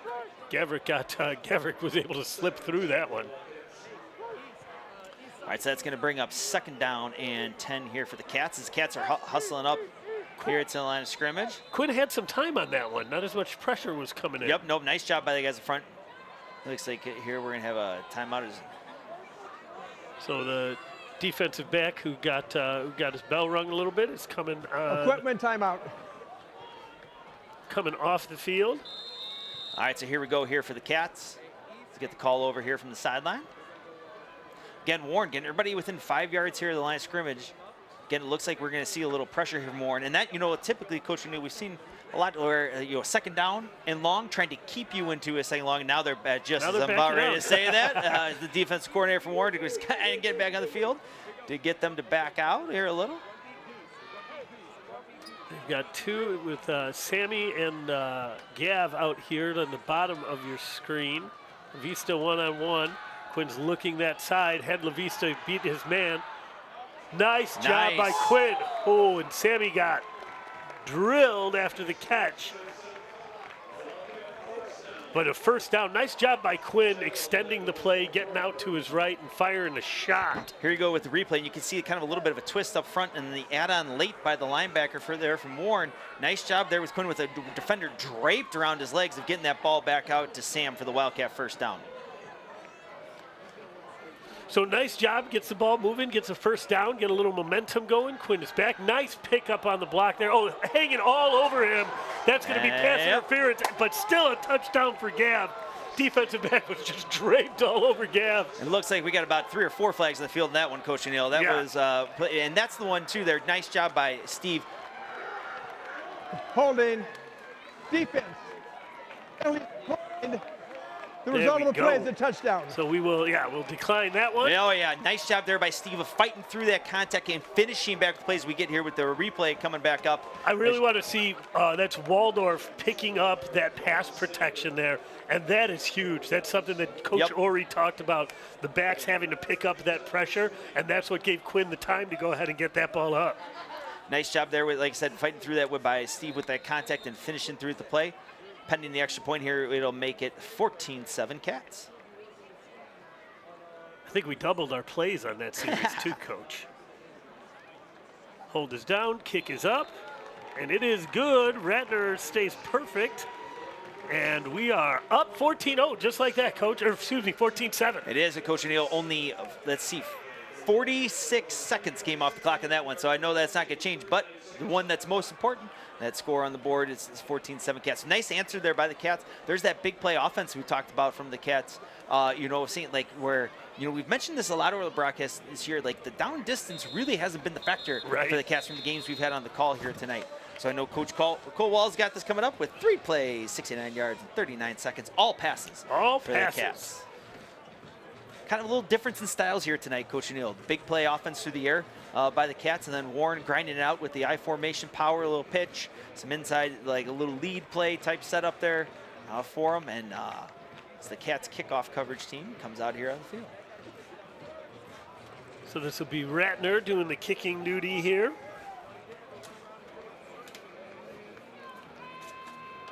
One of the things Coach Budge talked about was that our defense hadn't seen a lot of I formation. And I'd say they've been responding pretty well to it. They've been making sure they've been going to the right places. Gaps have been covered. Even when Stewart has gotten some runs, it's not because somebody went to the wrong place. It's just because they're a darn good football team and he's a powerful runner. And that, Coach O'Neill, like you said, with Coach Budge talking about, we don't see a lot of power as Ratner's kick is off there with the squib. Ball's picked up at about the 25 by Humphreys, and he has a gap. Then he gets corralled from behind. Good, nice play there. Jack Chudelar was the first one there to slow him down, and then he's cleaned up, but not before he gets to the 45.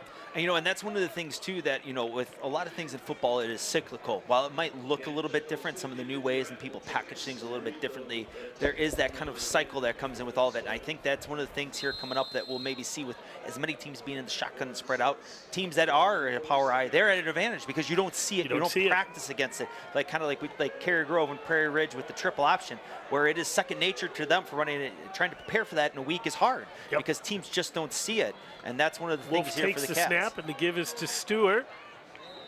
Coach, I just think it's going to be a heavy dose of Stewart here in the second half. Of Stewart, maybe Humphreys mixed in a little bit, and I think we're just going to see run, and Warren's going to tell the Cats, hey, come in and stop us. Like we saw at the Cats too, like you said, that was a big momentum change at the end of the second half. Great series there by the Cats defense to hold Warren without any points right down there as they got inside the Cats 20-yard line. Mike Chipslowski checking in with us too. Chips, thanks for watching the game. Hope everybody there is good. The give is to Stewart. He bounces it to the outside. He's going to pick up the first down and a couple more to the Cats' 40-yard line here all of a sudden. You know, Coach O'Neill, that's what... First down. As you mentioned it with Cary Grove too, you know, like one of the big things is we know the Cats are already kind of guaranteed that playoff spot.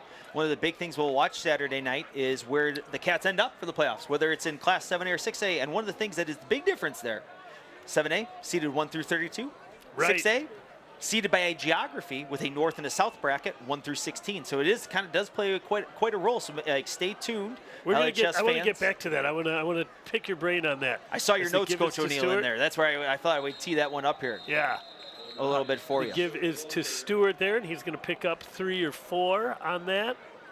So explain to people what the advantage would be one way or the other for 6A or 7A. Coach O'Neill, a lot of people might say when it comes to, like, last year was the first year in the history of LHS we're in 6A. We were the largest 6A school based by enrollment. We're kind of on the border now. Kind of looks like we probably would end up in 6A, but still a chance there at 7A, depending on how the field's set. Again, for the folks at home as we get ready here for the Warren play. So Stewart under center again, so low you can hardly see him. A little motion. Is this the pitch, Coach? There it is. Comes across. Basic had that red too. I think they're finally going to call him for going forward before the snap. That guy has done it every single time, and I've been waiting for him to call it. He just gets moving forward a little bit. As you tee me up for that one, this is my once a broadcast plug for if you're sitting at home watching broadcast. There's no penalty on the play. Oh, I disagree with that assessment. Coach O'Neill, as they're saying, if you're sitting at home watching the broadcast or in this, or in the booth. Whoa, that whistle was right. I don't think I can hear right now, Coach O'Neill, because we got the ref mic still on. There we go. Put that on. And watching the broadcast, thinking you can do a better job than our officials. Fantastic. We got a job for you. The IHSA is always looking for individuals to join the ranks of officials across the state of Illinois in all of our sports. If you're interested, please contact the athletic office here at LHS. There's the motion across, the Y lineman. Oh, and we got a pass. Haven't gotten to call one of these, and it is wide open to the guy who went in the motion. Blocked downfield, nice job. Mason Strader is just able to get enough to knock him out of bounds at about the 1.5-yard line. Actually, I think that was Blaze LaVista who was able to get off of his block. The man who comes over in the motion there. And you can see there as they get to the boot, we see it back downfield, multiple receivers back downfield, and that's the danger with the play-action passing game. You know, that was one of the keys of the game Coach Budge had shared. Nice job there by seeing that step out without the aid of the video assist there. Good call. Nice job there by the officiating crew catching that one before the ball crossed the plane. That'll bring up first down short. But like we were saying, first down goal from the 2. I think that was Newby, Coach, who had the – no, was it Mason? Might have been Mason who had the hit to save that touchdown. All right, so here we go. And not a surprise, the give is to Stewart. But I think he's short. Cats end up with the ball? And they say, no, he's upset. He's saying – is he saying he's down or is he saying upset? They're calling second down. Yep. All right, second down. Forward progress. He was at up the there. He 1-yard was line. staying on his feet for a while, though. Yep, here's the replay. Second down. Here's the replay here, Coach O'Neill, and that's where, like, one of the things is what we don't know is when the whistle's called here on it. We're going to, I think we see right there, and that ball's sent back down, but we don't know when the whistle is called. Right. That's the hard thing of checking from up here is when the first whistle they call kind of blows the play back dead. Yep. I mean, that is one of the dangers when you stand. But that is the second time, Coach O'Neill, tonight. I think one of those is going to maybe it's close. You don't. That's not something you want to rely on all the time there. So under center, I think we probably saw more under center snaps tonight, Coach, than we did combined all year. And the give is to Stewart, and he's going to slice his way into the end zone. And the Blue Devils are one PAT away from tying this up. And you know, Coach O'Neill, as we get into there, you know, that was one, like we said, like that's the second time that's been close. As we get here from that replay of Stewart being able next through, that was the Cats had multiple defenders back in there. Stewart was able just to get back in across that line to gain here. as we see the Cats getting wrapped up, and you see just kind of falls back in over the top. Behind number 44, too, he had the big catch to set that play up, and then he gets the block. Extra point is PAT is good. good, so we've got a tie ball game. So Coach O'Neill here, while we get his second here, as the teams are getting ready to get off here or get ready for the next kickoff. What we were talking about with the IHSA state playoffs is that, for folks at home who might not be familiar with the way the playoffs are determined, a little bit different for football than other sports in the IHSA. The field of 256 teams is set first, and then after that, the top 32 teams by enrollment go into Class 8A, the next 32 go into 7A, and so on and so forth. The classes 8A and 7A are seeded 1 through 32, regardless of geography. Starting in Class 6A and lower, that's where the geographical component comes in, because that generally tends to capture a wider array of schools across the state. So it's seeded 1 through 16 with a north bracket and a south bracket. So you're saying that is kind of like with the Cats being between 6A and 7A, that is kind of one of those that is a bigger, like it has a little bit more of an impact. That's for sure on it, as we get some stats here on the Warren Drive. So we've got, that was 3 minutes and 3 seconds, 53 yards and 7 plays. 6 of them were runs, but it was the big pass play, the big rollout there from Wolf to number 44, Jake Newcomb, that made the difference. And that's Coach O'Neill. If I had $1 for every time somebody asked me when the playoff game was going to be this upcoming week, I'd probably have $50 this week. But that's one of the things. Just stay tuned. We'll get things set, kind of set, ready to go. The default in the playoffs is always a Saturday. Right. It takes schools to mutually agree upon Both to play agree. Friday. There's a lot more Friday games that get played round 1. Well, once we get to round 2, the majority of the games are back on Saturday. So just stay tuned. That information will be made public as soon as it can over the weekend once we find out where the Cats are, who they play, and all that fun stuff. So just stay tuned to from the there. end zone, so that's an automatic touchback. Sammy watches it go over his head, so the Cats will take over at the 20. So, yeah, because both teams need to agree to the Friday night game. Correct, And if Coach it's Neal. a school that doesn't usually play on Friday, they don't agree to it. And that's, there's a lot of things that go into it, but that's generally, when we're looking at like the geography piece with between 6A being in north with schools that are probably a little more local than the potential in 7A. The Cats have, excuse me, Coach O'Neill. The No Cats worries. have always been 7A until last year. Right. And we've had people, I remember 2015, we had normal community travel up here. We've traveled to East St. Louis, Pekin. Quinn We've been drops across. back. He's got Gavrick open. Oh, but tipped at the line by the Warren defender. We've been to different places too across the state, which is a cool experience here as we get a chance here to look at that replay. So defender just got his hands up in time. Oh, might have even gotten a piece of Quinn's arm. But, man, Gav was open. How can they? Well, Coach O'Neill, that's one of the things that the defensive backs are respecting the big playability from the Cats. So they're able to hit those routes underneath. But then at the same time, too, with the way the quarters man type coverage that we're seeing from Warren's comes out, one missed tackle and Off to the races. It's off to the races. Cat's got a little bunch look down here at the bottom of the screen. My guess would be Brock has got his hand down on the other side. Look to the bubble screen to Sammy Seth. Nice blocking by LaVista. Nice blocking by Gavrick. And we'll go ahead and get a chunk of that to set up a second. And it looks like, 3 maybe? 4? Yeah, this will be like a 3rd down and 4 here, Coach O'Neill. I think this is a big momentum builder here for the Cats to convert on this 3rd and short, keep the defense off the field a little bit, and keep the momentum going on offense, because we've seen that with those big strike abilities from the Cats of getting a sustained drive here. Right. Big opportunity here for the Cats. So LaVista is spreading out wide to the top of your screen with Sammy in the slot. Gav is here. I think Brock Williams is pressure. I think Brock Williams has been quiet tonight because he's been stayed in on protection for most of the night. Get an extra good blocker in there. Coming up on press coverage. Oh! That ball was nearly intercepted. That ball was intended for Sam Seth. Nice job by the Warren defender to kind of step in front of that and cut Sammy off. Some of the crowd and some of the guys wanted a flag. I don't think that was. I thought that was just good defense, That Coach. one was close, Coach O'Neill. That's one, hard to see. It was kind of what happened. We get the benefit here of having replay on this one, as the Cats look like the punt team's coming out. We get the benefit of looking at replay, maybe a little bit slower frame than in action. You also can see the difference between an offensive coach and a defensive coach. I think that was perfectly clean. Coach O'Neill, I try really hard to, practice what we're saying of. Sideline warning on Libertyville. This is just a warning. Second time will be a 5-yard penalty. I know I don't necessarily want to. I've run the clock before for a year or so ago for a freshman football game on a Saturday morning, and that's enough of running the clock and doing stuff like that for me. So I know I'll keep my opinion to myself. Quinn gets the punt off. It's oh! That's going to be our ball. That's going to get place. Get it place. There we go. And he's got it. He's up and running. No, but you can't advance it. Right. Can you? No.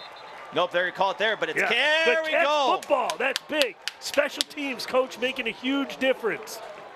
That's huge. Lavisa, great hustle. Great hustle downfield. Nice punt by Quinn, too. And, the Blue Devils should have just gotten away from that. Whoever was back there, just get away. You're not going to catch it. Get away. And like you said, Coach O'Neill, that's a good lesson for everybody home. During the kick, the ball was muffed by Warren, recovered by Libertyville. 1st and 10. But you can't advance it after that, which is why it comes back. So anybody's wondering. Coach, I'd say that's a call for jubilation right there. That's a big play right there for the Cats. It kind of flips the field for us, too. Yep, and that brings the Cats here within striking zone, too. Let's see what Coach Shack and the Cats have dialed up here. It looks like Warren again. We're going to see at least the show. Everybody within 5 yards here of the line of scrimmage, which are some of the different looks that we've seen that we haven't necessarily seen. Quinn has got the ball. He's going up. A lot of fighting there. They're going to call that on Sammy, I would imagine, huh? I don't know. I think that's going on the defense, Coach O'Neill. We got the touchdown in here. That looks like a little defensive pass interference, maybe a little bit of a hold. We'll see what the flag is here, though. But I think everybody in the Cats should continue. Defensive pass interference. Yep, there we go. Yeah, that's fantastic. Warren. That penalty is declined. I was worried that was going to be offensive to Sammy, but. And that was a nice job there by Quinn of being able to evade the pressure and just give his guy a chance. Wonderful job downfield by Sam of tracking that ball. Nice job of finishing then with the score. Nice job. That's big. That is huge. Special teams setting that up. So Ratner for the kick. Wallace with the hold. Ooh, got that one down. That snap was a little off. But it gets the hold down. Nice job there. Coach O'Neill, we had 14 points in the whole first half. Here in the with just 4.5 minutes gone here in the third quarter, we've already seen 3 scores. So it's been kind of teams kind of maybe got a little bit of that offensive firepower kicked in there at the half. Right. And while we have a break here, I see Coach Rayfinder's put in some of the notes about recognizing some of our all-conference athletes for flag football. I want to give a big shout out to Bella Yark, Emma Williamson, Ava Crivello, Natalie Schmidt, Maddie Forrest, and an honorable mention all-conference selection, Sophia Swanson. And special congratulations to Bella Yark, who was named the North Suburban Conference Flag Football Athlete of the Year for the first year of flag football in the conference. So congratulations to all of our all-conference honorable mention selections, and congratulations to Bella on being the Conference Player of the Year in flag football. That's fun. We got to call that game against Loyola. Got to see the girls in the inaugural season. That was something pretty fun. That was something pretty special. You talked about Palms real quick. Just want to quick read off the girls' names. Our Varsity Palms team, Allie Abel, who took care of my kids at the Palms Clinic today. Evelyn Correa, Celia Dolgodowski, Ellie Edmondson, Quinn Eisenberg, Olivia Flater, Faith Flater, Caitlin Gullenbach, Taylor Mueller, Ellie Peroni, Nina Schmidt, Madeline Salter, Sophia Teppen, Sophia Theodos, Emma Thompson, and Maddie Wagner. Palms girls, great job today, both on the field and with all of our kids. I know that's always a big night in the Davis house, Coach O'Neill. Same. Ratner once again gets a worm burner. The ball's picked up by Humphreys at the 20, and he's going to get it out to the 35. I don't love that short kick and giving them almost guaranteed at the 30. I understand the rationale behind it, and I understand why they're doing it. I just would like to have more confidence in our special teams, but I get it. As I say, Coach, like you talked about, that was kind of a turning point back there. Got forced a little bit momentum in their game. I might have a little different view on it. I'd rather have it at the 35 than 6. Oh, for sure, I totally get it. All right, so here we go. I formation again for Warren. We've seen that pretty much exclusively tonight. There's that A-gap power play to Stewart. Nice job there by the Cats defense. Great job. Let's see if we can get some numbers back on there. That's number 23, Caleb Basic. Number 33, Jack Trudelar. Nice job there by the Cats. Good job by the D-line up front of chewing up those blockers. You see those guys up front in there. Look at there. They get down low, let those linebackers run free. Nice job there of getting it cleaned up. That's big. That's big. Need a couple more of those. You know, Coach Neal, and that's where we've seen with Warren, they really haven't been in too many third and long situations. It's been third and manageable where they've been able to continue with that running game. So it'll be interesting to see what Coach Budge has dialed up here for second down. The give is to Stewart again. He got through, but he got stopped at that second level. He got through the initial, but got stopped at that second level, only picked up 3. All right, so here we go. This will bring up about 3rd and 5 here. Be interested to see what Warren has dialed up. You know, Coach, I have a hard time thinking Warren's going to get away from the run here. They've been, I mean, it's been pretty consistent for them tonight, and they're typically pretty disciplined with sticking with what works and, you know, using that play-action passing game off here. Be interested to see. Looks like we might get another heavy dose of that run, maybe a little bit of that pitch play. Maybe that pitch that you've called correctly every time they've run it. It's the only time, Coach, we've seen the motion. Yep. Oh, short. There we go, short. So now it's decision time here for Warren. It is 4th and let's call it a long 2. Maybe, yeah, right at 2. Looks like Warren's staying out in the field, and it looks like they're getting ready to go for it. And, you know, we've seen this a lot, Coach O'Neill, throughout the year. Oh, as I eat my words. Yeah, no, then they moved it back further. His knee must have gone down. Okay. And so that made it a 4th and 4 all of a sudden. Coach McNulty obviously, they just moved it up. But Coach McNulty deciding discretion is the better part of valor here. You know, and this is an interesting spot because I think, you know, big opportunity here for the Cats office to put this at a 2-score game because we've seen Warren be able to drive the ball, but it's taken Warren time to do it. Yes. You know, where the Cats have scored quickly, you know, Warren has chewed a lot of clocks. And, you know, as we get to that spot, the clock necessarily not on Warren's side. It's a booming punt. kick.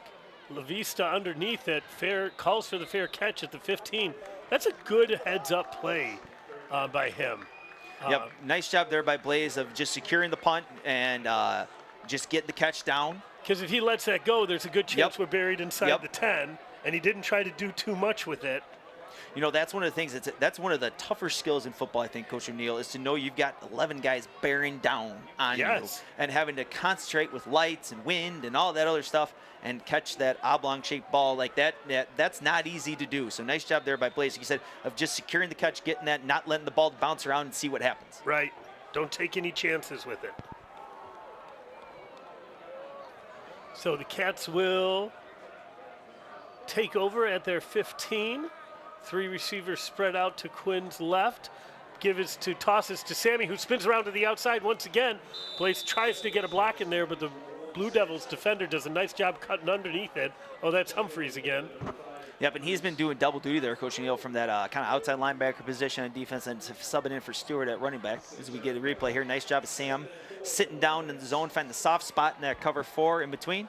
Quinn's able to get it back out to him. A nice job by Sam of getting back outside, running away from where the pursuit is. Wonderful job right there.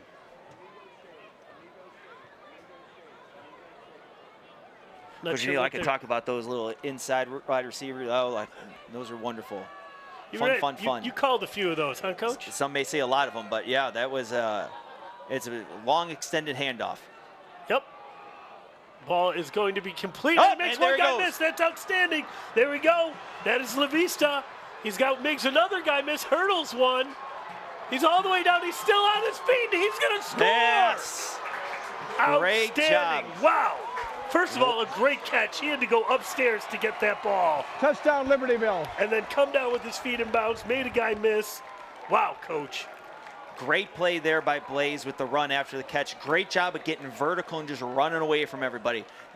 As we get a nice look here at the replay, you said a difficult catch there as he came back down for it, makes one person miss, and then you see right there vertical the whole time, turning on the speed, trusting his instincts, running off that vertical wall. Great job there. Nice block by Gav. Good. Yeah, what a great down. I mean, that's 70 yards downfield. He made that block from the line of scrimmage. 2 plays, 86 yards. We don't even need to wait for Coach Kowal. I heard him. 2 plays, 86 yards. Give me that headset. Ratner's nice and easy kick is up, and it's good. Extra point is good. Coach Kowal getting it done for us. You know, Coach O'Neill, as we've seen this offensive kind of explosion right now, it kind of feels like as we get ready to go here, this is kind of a must-score drive, I think, for Warren. You know, Cats are starting to click offensively. If there was a personal foul, dead ball. Get a shot of Max Frazen coming off there. Some of the other old linemen coming off. But not on DPI. Oh, there we go. I think the official's microphone was still on there. Yeah, Get it cut back out. Stay on your side of the field. Stay on your side of the field. Yep, I think it's still on You there. can't do that. That's against the rules. Didn't remember at halftime to give a shout out for our drum majors. Thank you. The band, of course, is under the direction of Adam Gore, Matt Karnstedt with percussion, easy for you to say, percussion instructor Savannah Mix, and the drum majors are Jessica Heldlin, Nathan Lixosar, and Amelia Smith Laubenstein. Sorry for once again butchering your name, kids, but nice job out there with the band. All right, a lot of action, a lot of scoring action there in the second half. Here to start the second half here in the third quarter, as we get in here and ready for the Cats kickoff. So the Cats have hit with that little squib kick for a good chunk here tonight. Be interested to see what comes back here, and we'll see that same kind of kick back there. Surrender's kick's picked up there on the front line. That's number 20, Simon Castillo. Nice tackle there by number 23, Caleb Basic. And Warren will take over there, 1st and 10 on their own, 36. We get a great little look here at the replay as we can see that squib kick as Ratner comes on up. Hits that low line drive kick right there to Castillo. Nice job by the Cats coverage unit there, and you get a great look there of Caleb kind of squeezing in on the coverage and making that tackle. So that'll bring up 1st and 10 here for Moore. As I said, taking over on their own 36. Thank you, Coach Davis. So Wolf is going to be under center. We've seen Wolf the whole game. And like you said, I think we're just going to keep seeing Stewart here. There's that looks like another chance to get at that ball. It looks like we got. Was that Humphrey? Yep, looked like Humphrey. Sorry, Coach. I think we had, my heart was a flutter there for a second because I saw the scoreboard kind of stop and. Oh. Yep. Trying to make sure that's ready to rock and roll. All right, so this will bring up 2nd down and 6 here for the Cats. Coach O'Neill, we haven't talked about the Wildcat Historical Society yet. We have not. If you're interested in LHS history, if you have any historical artifacts, the Wildcat Historical Association has some news for you. And there they go. They throw it out. That's the one pass they usually throw. It completed to Miller Hallman, but still short of the 1st down. You know, Coach O'Neill, and that, as we see that pass play coming up, that's different for Warren. And we're now starting to see, what the Cats defense has been able to do. The offense has put up those 2 quick scores. Cats defense gets the hold. Now, again, we're starting to see Warren break out maybe from what they're comfortable, what they're familiar with. And, that's a testament. We've seen the Cats be able to do that to a lot of teams this year. It's a good great sign point. here for the Cats. It's a great point, Coach. So 3rd and short. I'm going to guess this is a Stewart handoff right here. I think they go back to their bread and butter for this 3rd and 3. And he gets through, and he's going to get to it. Once again, once he gets past that first line, man, it's just so hard. He gets that head of steam going. Right. The Cats offense, Coach O'Neill, like we said, we've mentioned some of those time of possession stats, but really it's all ended in points. And that's the big thing, is where it doesn't matter whether it's a 10-second drive or a 10-minute drive. It all finishes up the same, and it's just a different way of doing it. That's all. And that's what we've seen, 2 kind of different styles offensively tonight. And right now it's working out in the Cats' favor. Wolf under center. The give is to Stewart, and he gets through. Oh, and then a nice one-on-one tackle. That's number 5, Aiden Newby. Great tackle there. I think that's the first time we've seen Stewart brought down by one guy. Yep, and that was we've seen that earlier tonight too, Coach O'Neill, where it's been, that stiff arm that he's had, being able to get back through, and then that 5-yard run turns into the 15, 20-yard run. Nice job here by Aiden of coming back in from that corner position. Nice Looks like tackle. That's 2 for the takedown right there, Coach O'Neill. Yeah, absolutely. So a 2nd and call it 6 coming up here. Back in the gun again now. And they give to Stewart.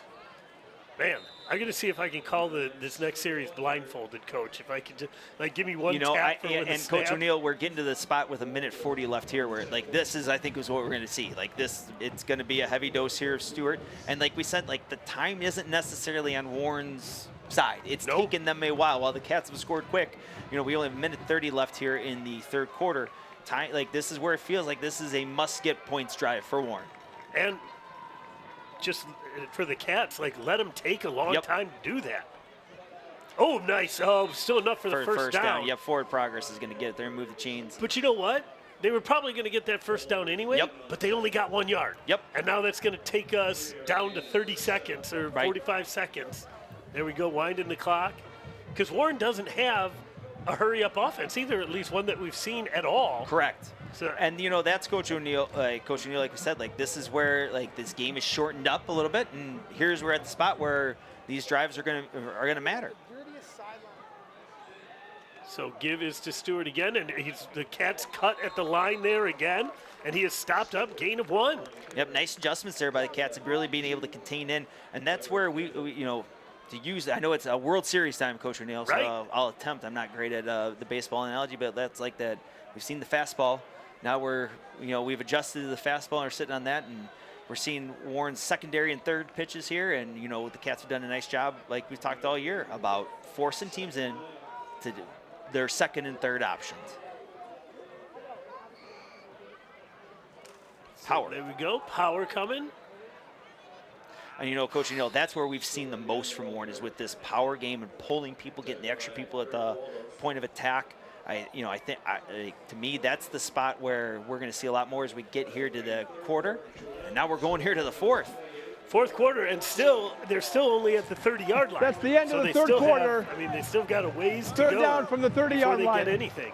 So you just real quick, that Wildcat Historical Association, if any of you have artifacts of anything of LHS history, we are doing some cool stuff now with author Joe Nemmers and looking up the individuals, the Libertyville individuals who all gave their lives into service during World War II.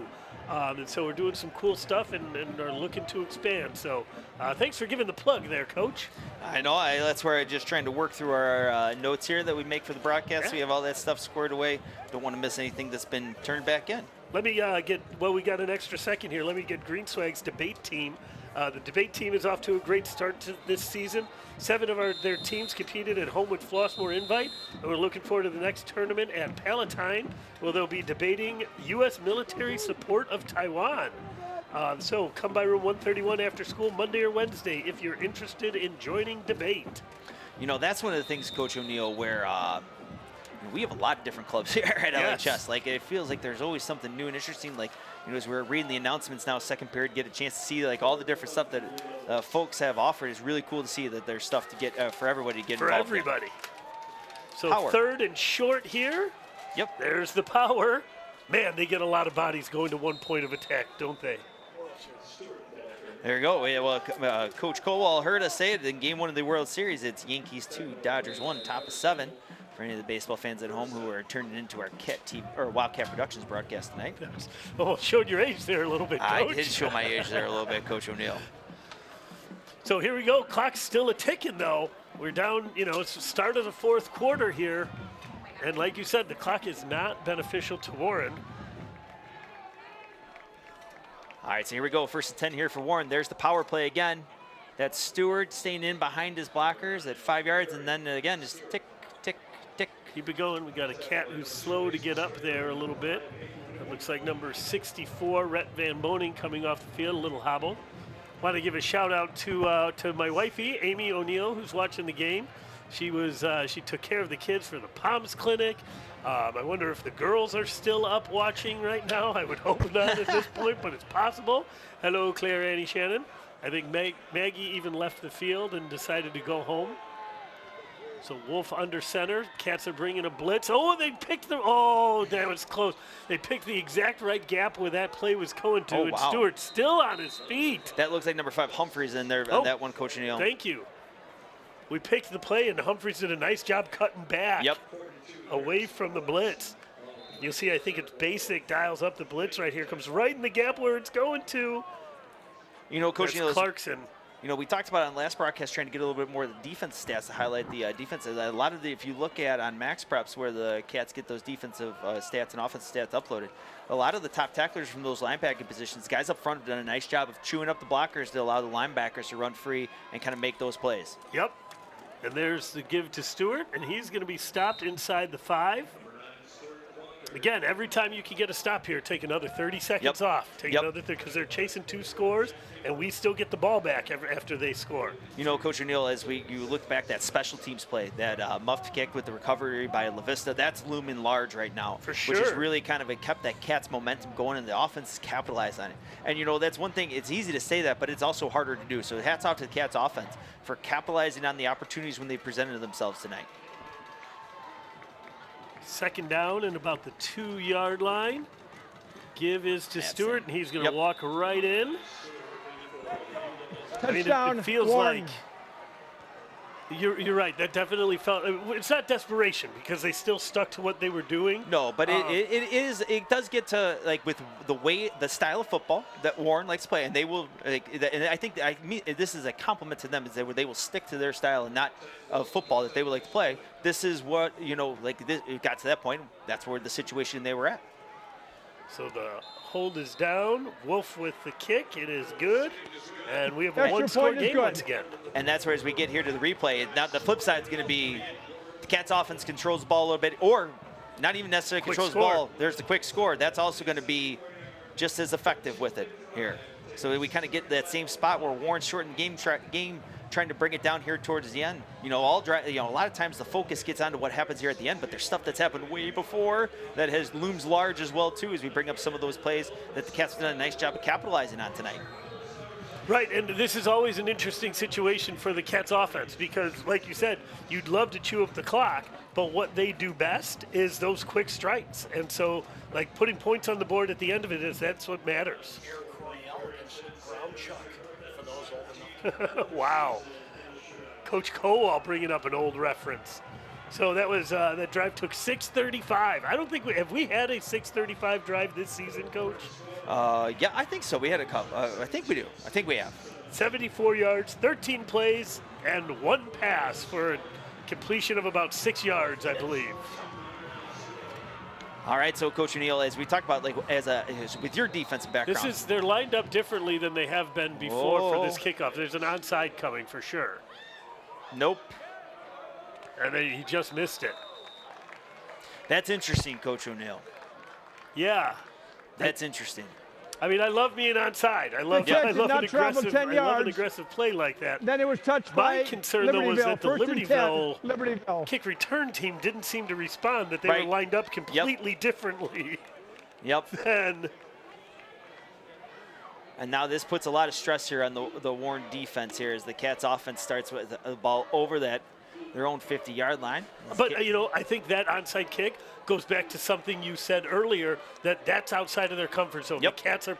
The Cats defense slowing them down enough, and the quick strike ability of the Cats offense, they felt like they had to take a chance there. Mm-hmm. And one of the things the Cats have done a nice job here tonight is protecting the football, and really done a nice job there of finishing each drive here with points. Hope to see the same thing again. The give is to Waldorf, I believe his second carry of the game. And he's going to be stopped back at the line of scrimmage, it looks like, where the referee has that marked, which is at the 48-yard line. So the Cats going to a run to tick off 30 seconds of their own right there. And like we said, Coach O'Neill, before, like when it really doesn't for the Cats down distance, really, with the way with explosive as they are and the skill they have at the offensive wide receiver, tight end positions, running back positions, that, you know, the down distance part, the Cats have proven this year that they can gain first down to big chunks regardless of down and distance. Right. Calls coming in from the sideline. Coach Ori giving the calls. Coach Christensen. Got trips bunch down short. Ball's out to Gav. He puts on a nice move on Humphreys. Hold on to the football, buddy. And he's going to get up for a first down, it looks like. Yep, they're calling first down. All right, so here we go. As Gav gets it over onto the Warren 38. That'll bring up 1st and 10 here for the Cats. Good awareness by Gav. Usually we want your guy turning to the outside on that, but he knew that Humphreys kind of overplayed him to the outside, and he gave a step in that direction, then a cut back in. You know, and that's the thing, too, with Warren playing, it looks like a little bit of two-man with that two-high safety man underneath type defense. Something similar, different. Haven't seen too many teams play that against the Cats so far yet this year. So they're now a little bit more in their traditional cover four look. Yep. Quinn once again letting that clock go down as we get to about the 8-minute mark here. The give is to Waldorf, and he's going to get past the line of scrimmage and pick up about 5. That's a big positive gain for that. Yep. On a run, getting under 8 minutes, we'll get down to 7:30 here. I know we don't like counting down when we're this far, only halfway through the quarter, but every minute matters. Every half minute matters here. Especially because, I mean, we're getting to the point where Warren needs to do stuff that they're not comfortable doing. Correct. I don't know. Warren has not shown tonight. Let's put it that way. The desire to just put the ball in the air a ton. And if they have, it's been off the play action. So that's one of the things here too. Like you said, Coach. It kind of feels maybe a little counterintuitive. Start talking about the clock like that. As that ball's back in to Sammy. Stay in bounds. Hold the football. Yep. There we go, and another first down for the Cats. Nice block on the outside there. Looks like that was Brock Williams who got over there and got a block. So just keep it going.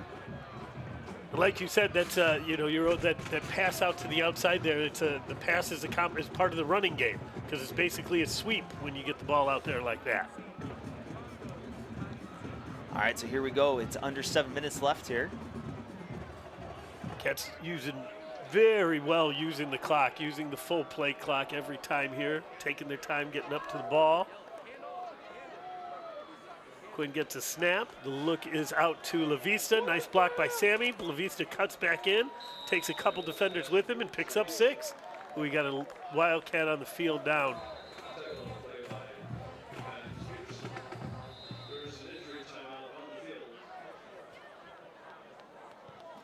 Looks like that's Pateski, Coach. Yeah, can't quite see there as the Cats come back off, come back to the sidelines. He's getting up. Getting off limping, getting off gingerly, but nice to see him get back up and walk off the field under his own volition, under his own power there. So, Coach O'Neill, I saw you threw in our notes here for tonight, some of the stuff about the playoff field. Yeah. And, that was one of the things that we've looked at, with the Cats we've talked about for a while. Clinch those spots with those 6 wins, you're kind of automatically guaranteed that spot back into the playoffs. One of the things across state that's interesting to see is over the last 2 years, we've had some 4-win teams make it just in a with couple. it. So, I can see you've got that in back in 2022 is the first time since 2009 we've had a 4-win team make it with we had 1 team qualify as an at-large. This past year we've had 6, and I know looking at things, it seems like there'll be maybe a potential couple more. So just for the football fans out there, that's always something that's intriguing. It's always that weekend where there's a lot going on. There's a lot of games that really matter. It's one of the things that makes, I think, football kind of a little special around here, where it is different than some other states where the playoff structure is a little bit different. So Pateski comes off. It looks like number 57 went on for him. I don't have that number on my roster. So the Cats second. Clock is running now as we get to 6 minutes. Second and about 6. Quinn's going to keep the ball. Has really nowhere to go, but manages to fall forward. Almost gets back to the original line of scrimmage.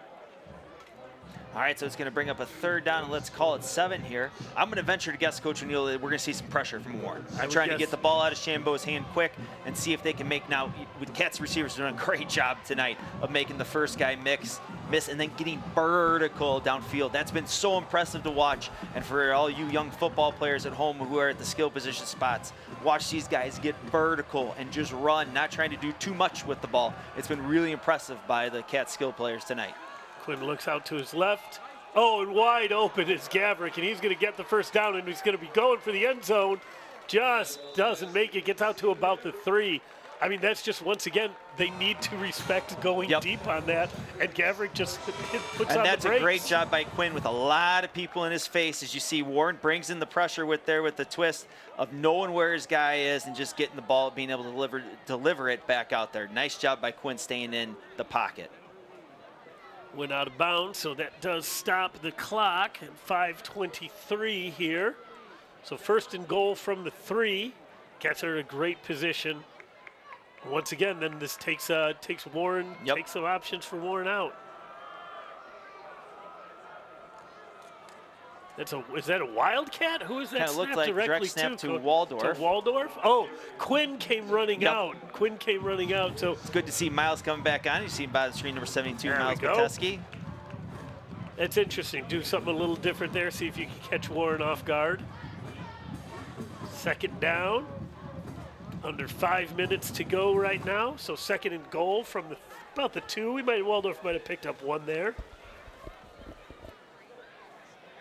So Warren's got, once again, everybody's inside on the field of play, Yep. Coach. Nobody in the end zone. Everybody's within 2 yards. Give is to Waldorf. Oh, there's a whistle. False start. He jumped. Yep. Prior to the snap, false start, offense. 5-yard penalty, still second down. Is that our first flag since the I think face it mask, is. Coach? Yes, Coach O'Neill. That's one of the things, I didn't want to knock on Right. wood up here in the press box. That's one of the things we want to talk about because that's when the Cats protected the football tonight. They've limited the penalties. And, we saw a couple early, but since then have really settled into the game. It's been one of the improvements we've talked about for some of those keys of the game coming out of the Lake Forest game from last week. And very disciplined play for the Cats, not just as far as penalties go, but staying at home, playing within themselves, doing a nice job. Man, we are eating that clock. Oh, timeout? Oh, looks like the play. We Timeout. might have milked the clock a little bit Libertyville. too much there, Coach. Got down, so 4:15 left. It's wild because we think about the Cats as such a quick strike team, but they can just hold that ball, wait at the line of scrimmage, get the play That's their call in, first and go ahead and do that. And Coach O'Neill, that's one of the things too that's really stood out for me this game is while the scoreboard might not have the big numbers back on, we haven't seen I've really been impressed with the discipline of the Cats and the way we talked about the receivers and the skill guys getting downfield, making guys miss, being decisive. Good job by Quinn getting the ball out. The offensive line has been picking up the pressure and handling stuff to give Quinn just enough time to get that ball out. And defensively, the stops are coming when they need it. Yep. And that's it's hard to pitch 0, 10 point that's difficult to do on a consistent basis. And it's as we go through the start of the year, it seemed like that was commonplace for the Cats, and that's not hard. That's not an easy thing to do. And the Cats have done a nice job tonight. It's been really impressive to watch. To me, it's been one of the more impressive games of the year here so Agreed. from the Cats overall as a team. Yeah, and then you get that. You add in the special teams. Yep. Recovery by the punt. So 2nd and goal from the 9. It looks like. Quinn has 2 receivers spread way out to his right, Sammy and Gav. Oh, and he's running. He's on the roll. He's rolling to his right. He's got a guy. Oh! And he's in. That's Sammy Yes! for the touchdown. He's Touchdown, in. What a Libertyville. ball by Quinn. Holy cow. I mean, he couldn't have put that ball in a better spot. Wow, pressure right there, rolls out to his right, is able to get back outside, keeps his eyes downfield, and then throws an absolute dart right onto Sam. Nice catch by Sam. Wow. Get back in, great play from the Cats. What concentration by Sammy Seth there, too. He had a guy draped on him. Oh, what a great shot. Look at that, Quinn, the eyes downfield. Wildcat Productions, you outdid yourself with that shot right there. What a perfect shot. Wallace on the hold. Ratner with the point after attempt here to put the Cats up by 2 scores, crucially here with 4 left in the game. Nice and easy, Ben. Kick is up, and it is good. Extra point. Huge, Coach. That's huge. Woo! Oh, nice job there by the Cats. Great answer, and that's just a special play from Shambo. That was special. That was a wonderful throw on the run, getting out of the pressure. Great job getting ball. Nice concentration on the catch by Sam to secure it. Great play and a great end to the drive. Yeah, I mean, and we got both of what we wanted, Coach. Those were quick strike plays, but they took a long time to do it. Coach Colwell points out that there was 4 runs on that play, which is about matches our total on that drive, which has to match our total for the game. 525, 48 yards, 9 plays, and 4 of those were runs. So here we go as we got the Wildcat special teams coming out. Aiden Newby is out there. Jack Trudelar, Tommy Bunick. 34 is Dylan Doherty. Ratner's going to be doing the kicking duty once again. Warren keeps their same alignment, it looks like, for their kick return, not adjusting. That's interesting. I feel like I would move some guys around a little bit if you know what they're trying to do. 42, Jack Gimberg getting bouncy, getting ready to go. So it's going to be interesting to see here, Coach O'Neill, what happens. Warren's got all 3 timeouts. It's going to be interesting to see offensively what we see from Warren, if there's any deviation here from the Oh, power. calm down, fellas. Oh, we got the flag. Oh, there's a flag down the field, Coach O'Neill. So Warren definitely had a whistle or echo of the whistle block on that. But then you have to keep your cool. You cannot react like that. Wait, it looks like we got multiple flags down in their field too, so we'll give the officials here a second to kind of sort things out.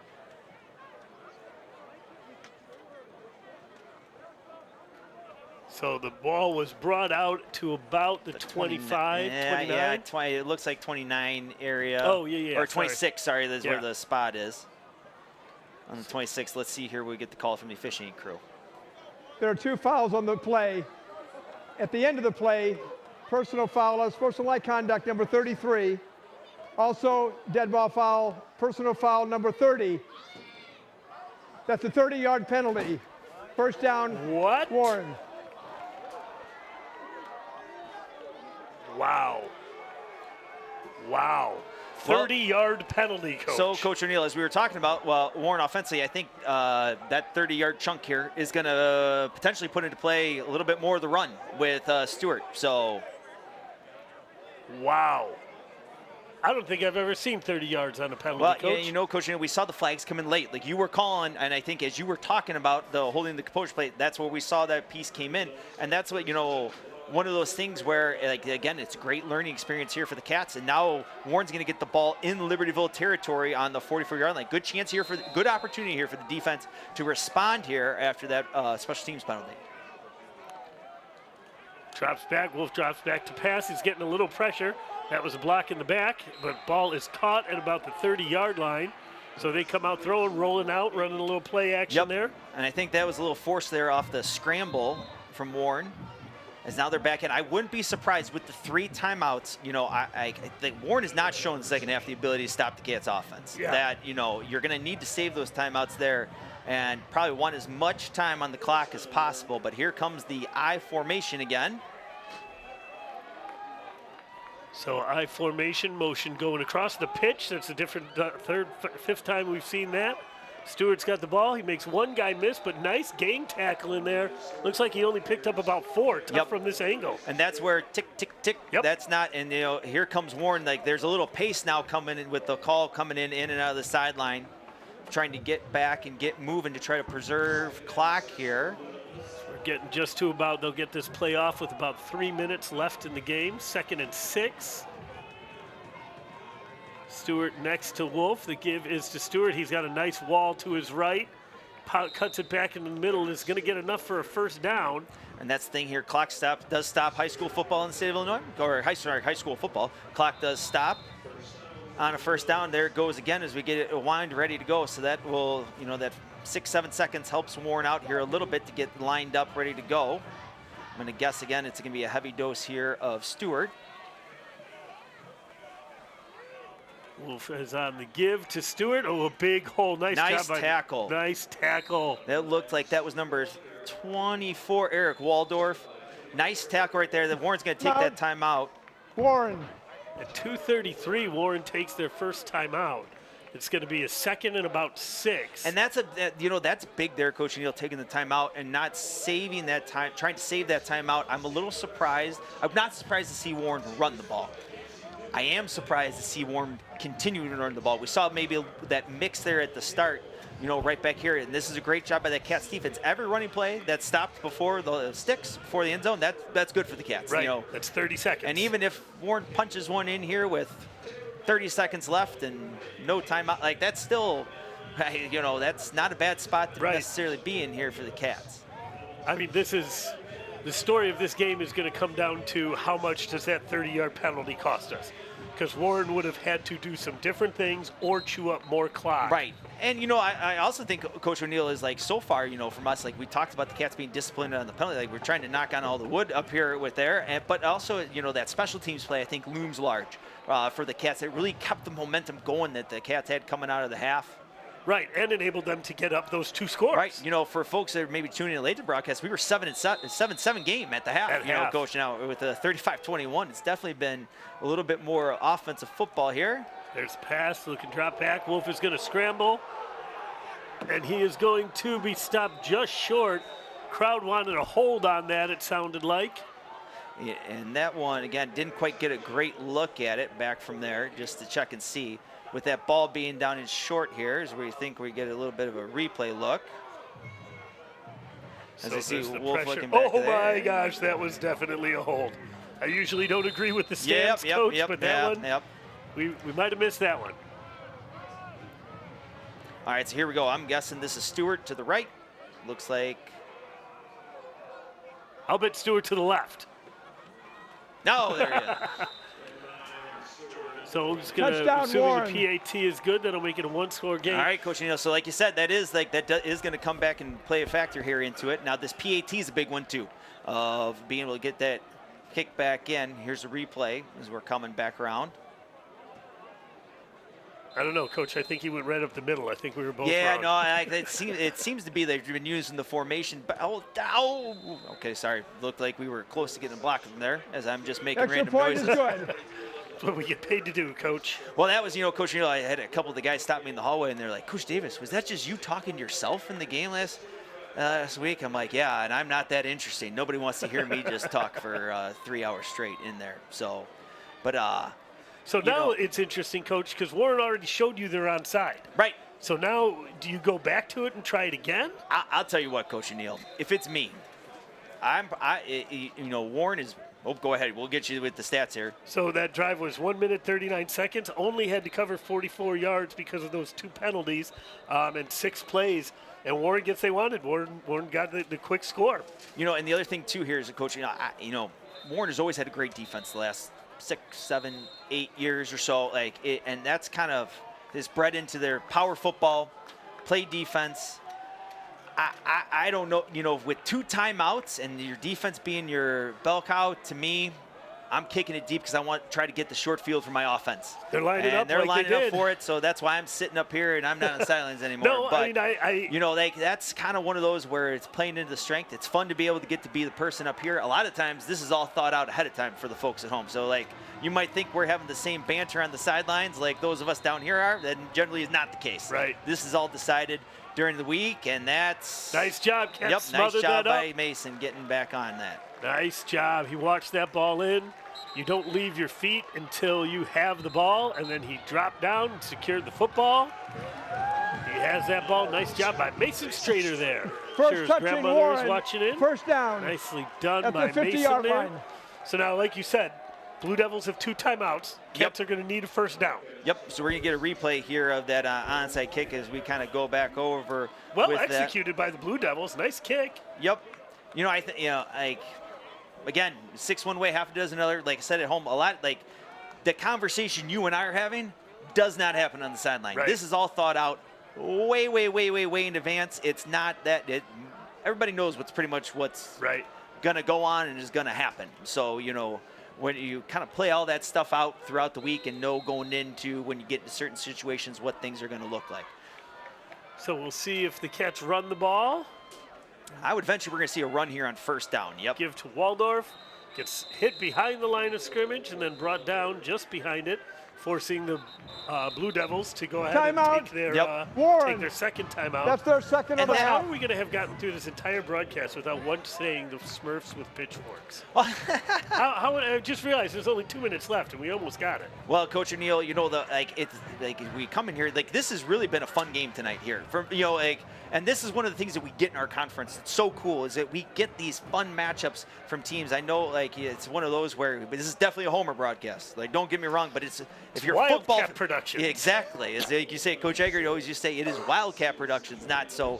But it is fun to see a good football, a great tight football game here. Cats are in the driver's seat right now, played really well. Like I said earlier, this has been to me one of the more impressive games the Cats have played this year at home. Even though that the numbers and stats might not all line up with all that, it's been a good overall group game, and seeing the Cats fight back through adversity, which is when as we get through the regular season, now looking at the end, like those moments are going to come up. This is what it's going to be like, right? You know, as you make that run through the state playoffs and go hopefully all the way to Thanksgiving weekend. So that's, you know, this is one of the things that's been fun to see here for the Cats to see this type of game, you know, that we haven't necessarily maybe seen at home this year. Please reset the game clock to 2:20. Taking a look at the offensive line, obviously a lot of pressure on them all the time. Kapala, RVB, Langfeld doing the job. Brock Williams obviously has had his hand in the dirt pretty much the whole time today. Thank you. Miles Bateski obviously doing the snapping for us. So a lot of pressure here to keep this ball moving. You know, I wouldn't be surprised to see another run here. Force Warren to use that last time out. And then as we've seen before, we've talked ad nauseum a little bit that the Cats offense, there's that out to Blaze, and that might do it. There. Hold the football. Nice job staying in bounds. He cut back. It looked like his instinct was to go to the sideline. And then he was like, wait a second. So that first down, that's huge. So now Warren has to take that last timeout. And so we're going to get here with the replay. Timeout, Warren. So that's I mean, there you go. That's a run. Of the half. Yep. Right? Like, that's throwing a run. Yeah, that is. And you know what, Coach O'Neill, even though this is 3rd and short right here. Oh. Because they marked it down a little bit. You can see him coming in here at the top of the screen with 3rd and 1. Oh. To me, I'm throwing the same one again. Warren is I'm now putting on it timeouts. I'm putting that back out, back to our wide receivers and getting that stuff ready to rock and roll. All right.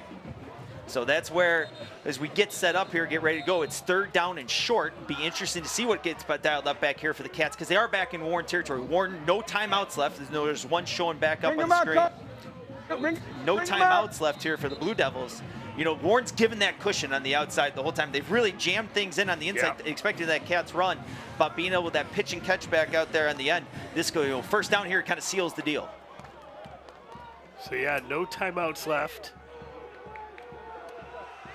Oh, they're different formation. Got Gav coming out in the slot here with Brock spread wide.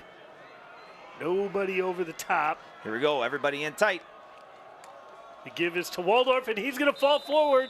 It's going to be real close. Yeah, it's going to depend on the spot here, Coach O'Neill. They've got him marked just short. He fell forward, but that's going to and that's going to take it all the way down. You know, I know it looks that looks a little different here. The folks in the stands, and I know from up here it looked like it's really close. I you know it's. Again, we don't have we get the benefit of replay up here in the booth of being able to kind of go back and look at that one. You know, we're waiting here for the Cats to run the play clock down. I would imagine a timeout is coming up here soon. But he also, like, he was going down right as he hit the line of scrimmage, and so his knees might have gone down. He extended. Yeah, that's a tough. You know, that's like we said before. It is Wildcat Productions. That's a tough one right there. That's, you know, that's kind of like where you get in the NFL. What is the call on the field? Right. Yeah, and that's the one that goes into the replay. That is Libertyville's second time out of the half. Blaze must have stepped out of bounds when he went over there, right? Yeah, I'm not sure where that went back in. It couldn't get a good look to check and see back from there. But, you know, it's right now with 1:19 left here, 4th and 1 here for the Cats. Like, this is going to do a first down here, does it? Be interested to see what the Cats have. Looks like the offense is coming back up out on the field. No surprise back there. Wow, this got really exciting all of a sudden in a way I really didn't want it to. Coach O'Neill. wasn't really hoping for this kind of excitement. I thought Levista's carry there was going to lock it up, that completion. All right, so here we have Brock Williams spread out for the first time tonight. Levista going back to the other side of the field. Oh, he's underneath. Or are we punting? We're punting. It looks like we're back in the punt. Now, with Quinn being able to run out, Coach O'Neill, I wouldn't be surprised here. He's going to roll out. Nope, just straight punt. Punts away from the guy. Oh, there we go. Nice sit. Down at the 16-yard line. All right, here we go. Now, ooh, Nelly. Coach O'Neill, we haven't seen really Warren. Warren's done it with the run game tonight. Yep. The run game's not going to cut it right now. No timeouts left. We haven't seen Warren really in the hurry up. Like you said, we've seen more under center plays this year than we maybe have the entire season because most of the teams we see are in the shotgun. You know, it'll be interesting to see, to put Warren in the spot here to drive it down the field. Right. They are going to go empty. They ran fades from this empty all day last week.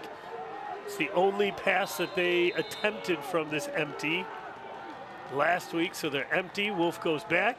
He's looking nowhere to go. He's going to have to run the ball, and that's fantastic. Yep, big play there. Just keep clicking down as we get under a minute here. Cats have two safeties way back to make sure there's no tomfoolery under a minute there. left here. Empty once again. Looking deep, looking across the middle. Now ball is complete for a first down. That's the number 20, And then Simon Castillo. But that clock's going to get started once the ball is set for play. That clock is going to run here. Here it goes. There's the wind. 46 seconds and counting.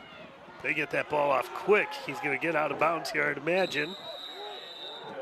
Coach, what exactly is the rule about out of bounds and the clock stopping?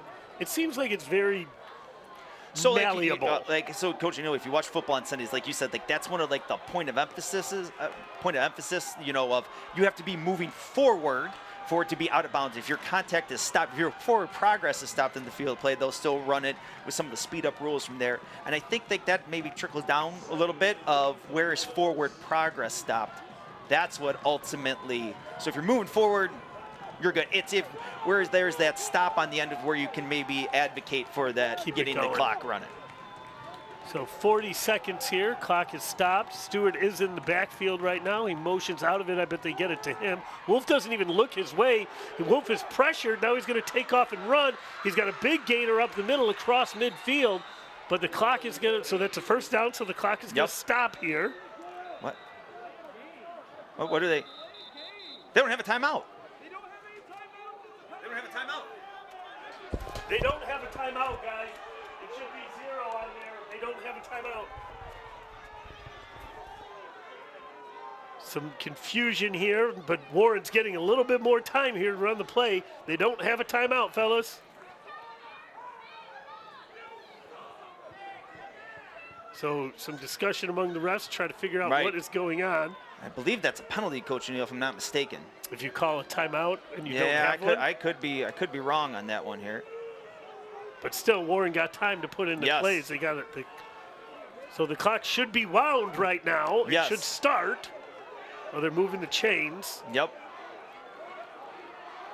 Like, why is the clock going there down? It is. Now it's going. Yep, there we go. So 30 seconds left. Stewart in right next to Wolf. He drops back to pass again. That's a hold again. Stewart airs it up. He's got one receiver. Nearly intercepted. But Cats, nice job there. Put that flag away, Mr. Official, indeed. Looks like he had it out of his pocket. All right, so 18.4 seconds left here, second down. There's as the Cats probably be back as they get in, as we can see that we're probably at the range for Wolf of getting the ball to the end zone. Wouldn't be surprised if there was something outbreaking here to try to get it in a little closer. Right, Tommy Bunick on the coverage there. You're not allowed to grab someone by the helmet like that. Nice job by Tommy. Just barely couldn't bring that in. So Cats bringing pressure. The D lineman standing up, getting ready to go. That guy jumped again. Pressure, almost got him. Ball is overthrown. That was Wolf just trying to throw that ball in the general vicinity of his receivers. Speed rusher from the Cats defense line. Really impressive being able to get it, forcing Wolf to step up on pretty much every throw here so far. Everett Kendall getting in on the pressure right there. Nice job. Big, long arms. So third down. Like you said, it looks like he's got just about the distance to get to the end zone, but not much more, or just close to the end zone. And that's where the Cats are doing a nice job with this cover 2 shelf, taking away that easy outside throw to get that 6-7 yards. Yep. That's a great getting call, out Coach. of bounds, because anything stopped in bounds right now, that's going to be it. Here's the pressure, like the call. Is that complete? Ref doesn't seem to They're make calling the it. They're decision. calling it. Yep, they're going to get into spike. They're going to try to get up and spike it here.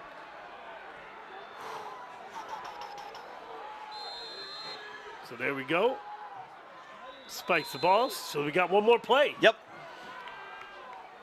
Got one more play. All right. So Coach, I have a question. This became a little more interesting here, Coach O'Neill.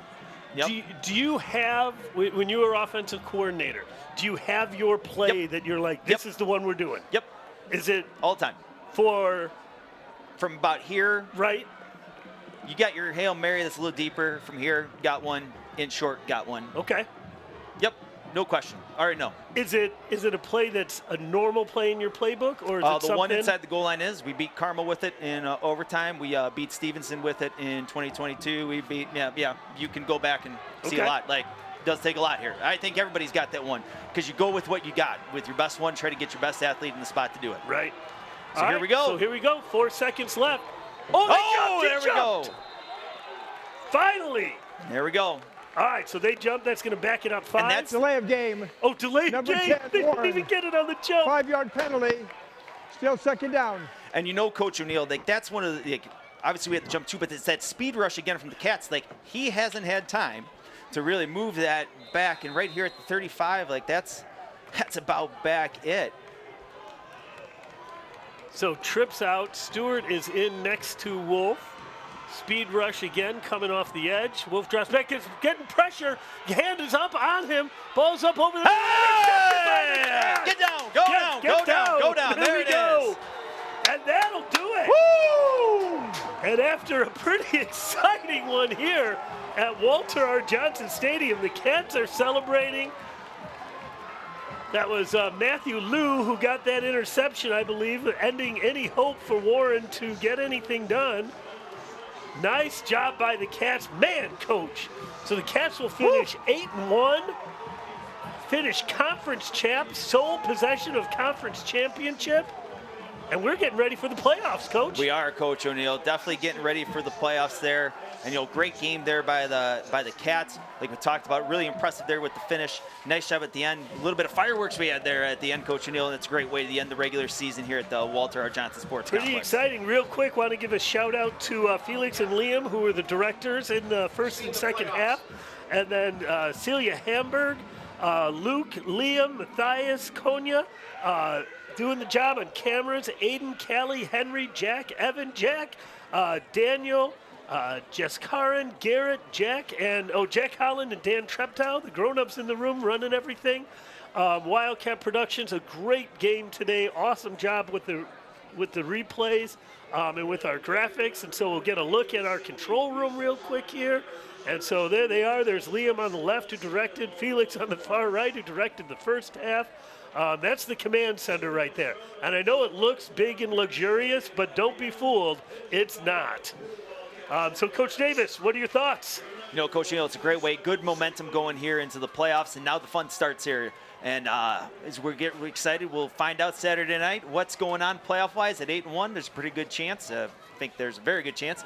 It'll be here at the Walter R. Johnson Sports Complex, so stay tuned. It'll be either Friday or Saturday this upcoming weekend, but it's good to have the playoff back. It'll be the first time we've had a playoff game back here since 2015. 2015. That was a good year. It was. Yeah, we definitely will. So congrats to the Wildcats on finishing up the regular season, but I know not a single one of those people in black and orange think the job is done. So we're going to get ready for those playoffs. So on behalf of all of Wildcat Productions and everybody here at LHS, this is Kevin O'Neill and Chris Davis saying, hope you had as much fun as we did, and go Cats.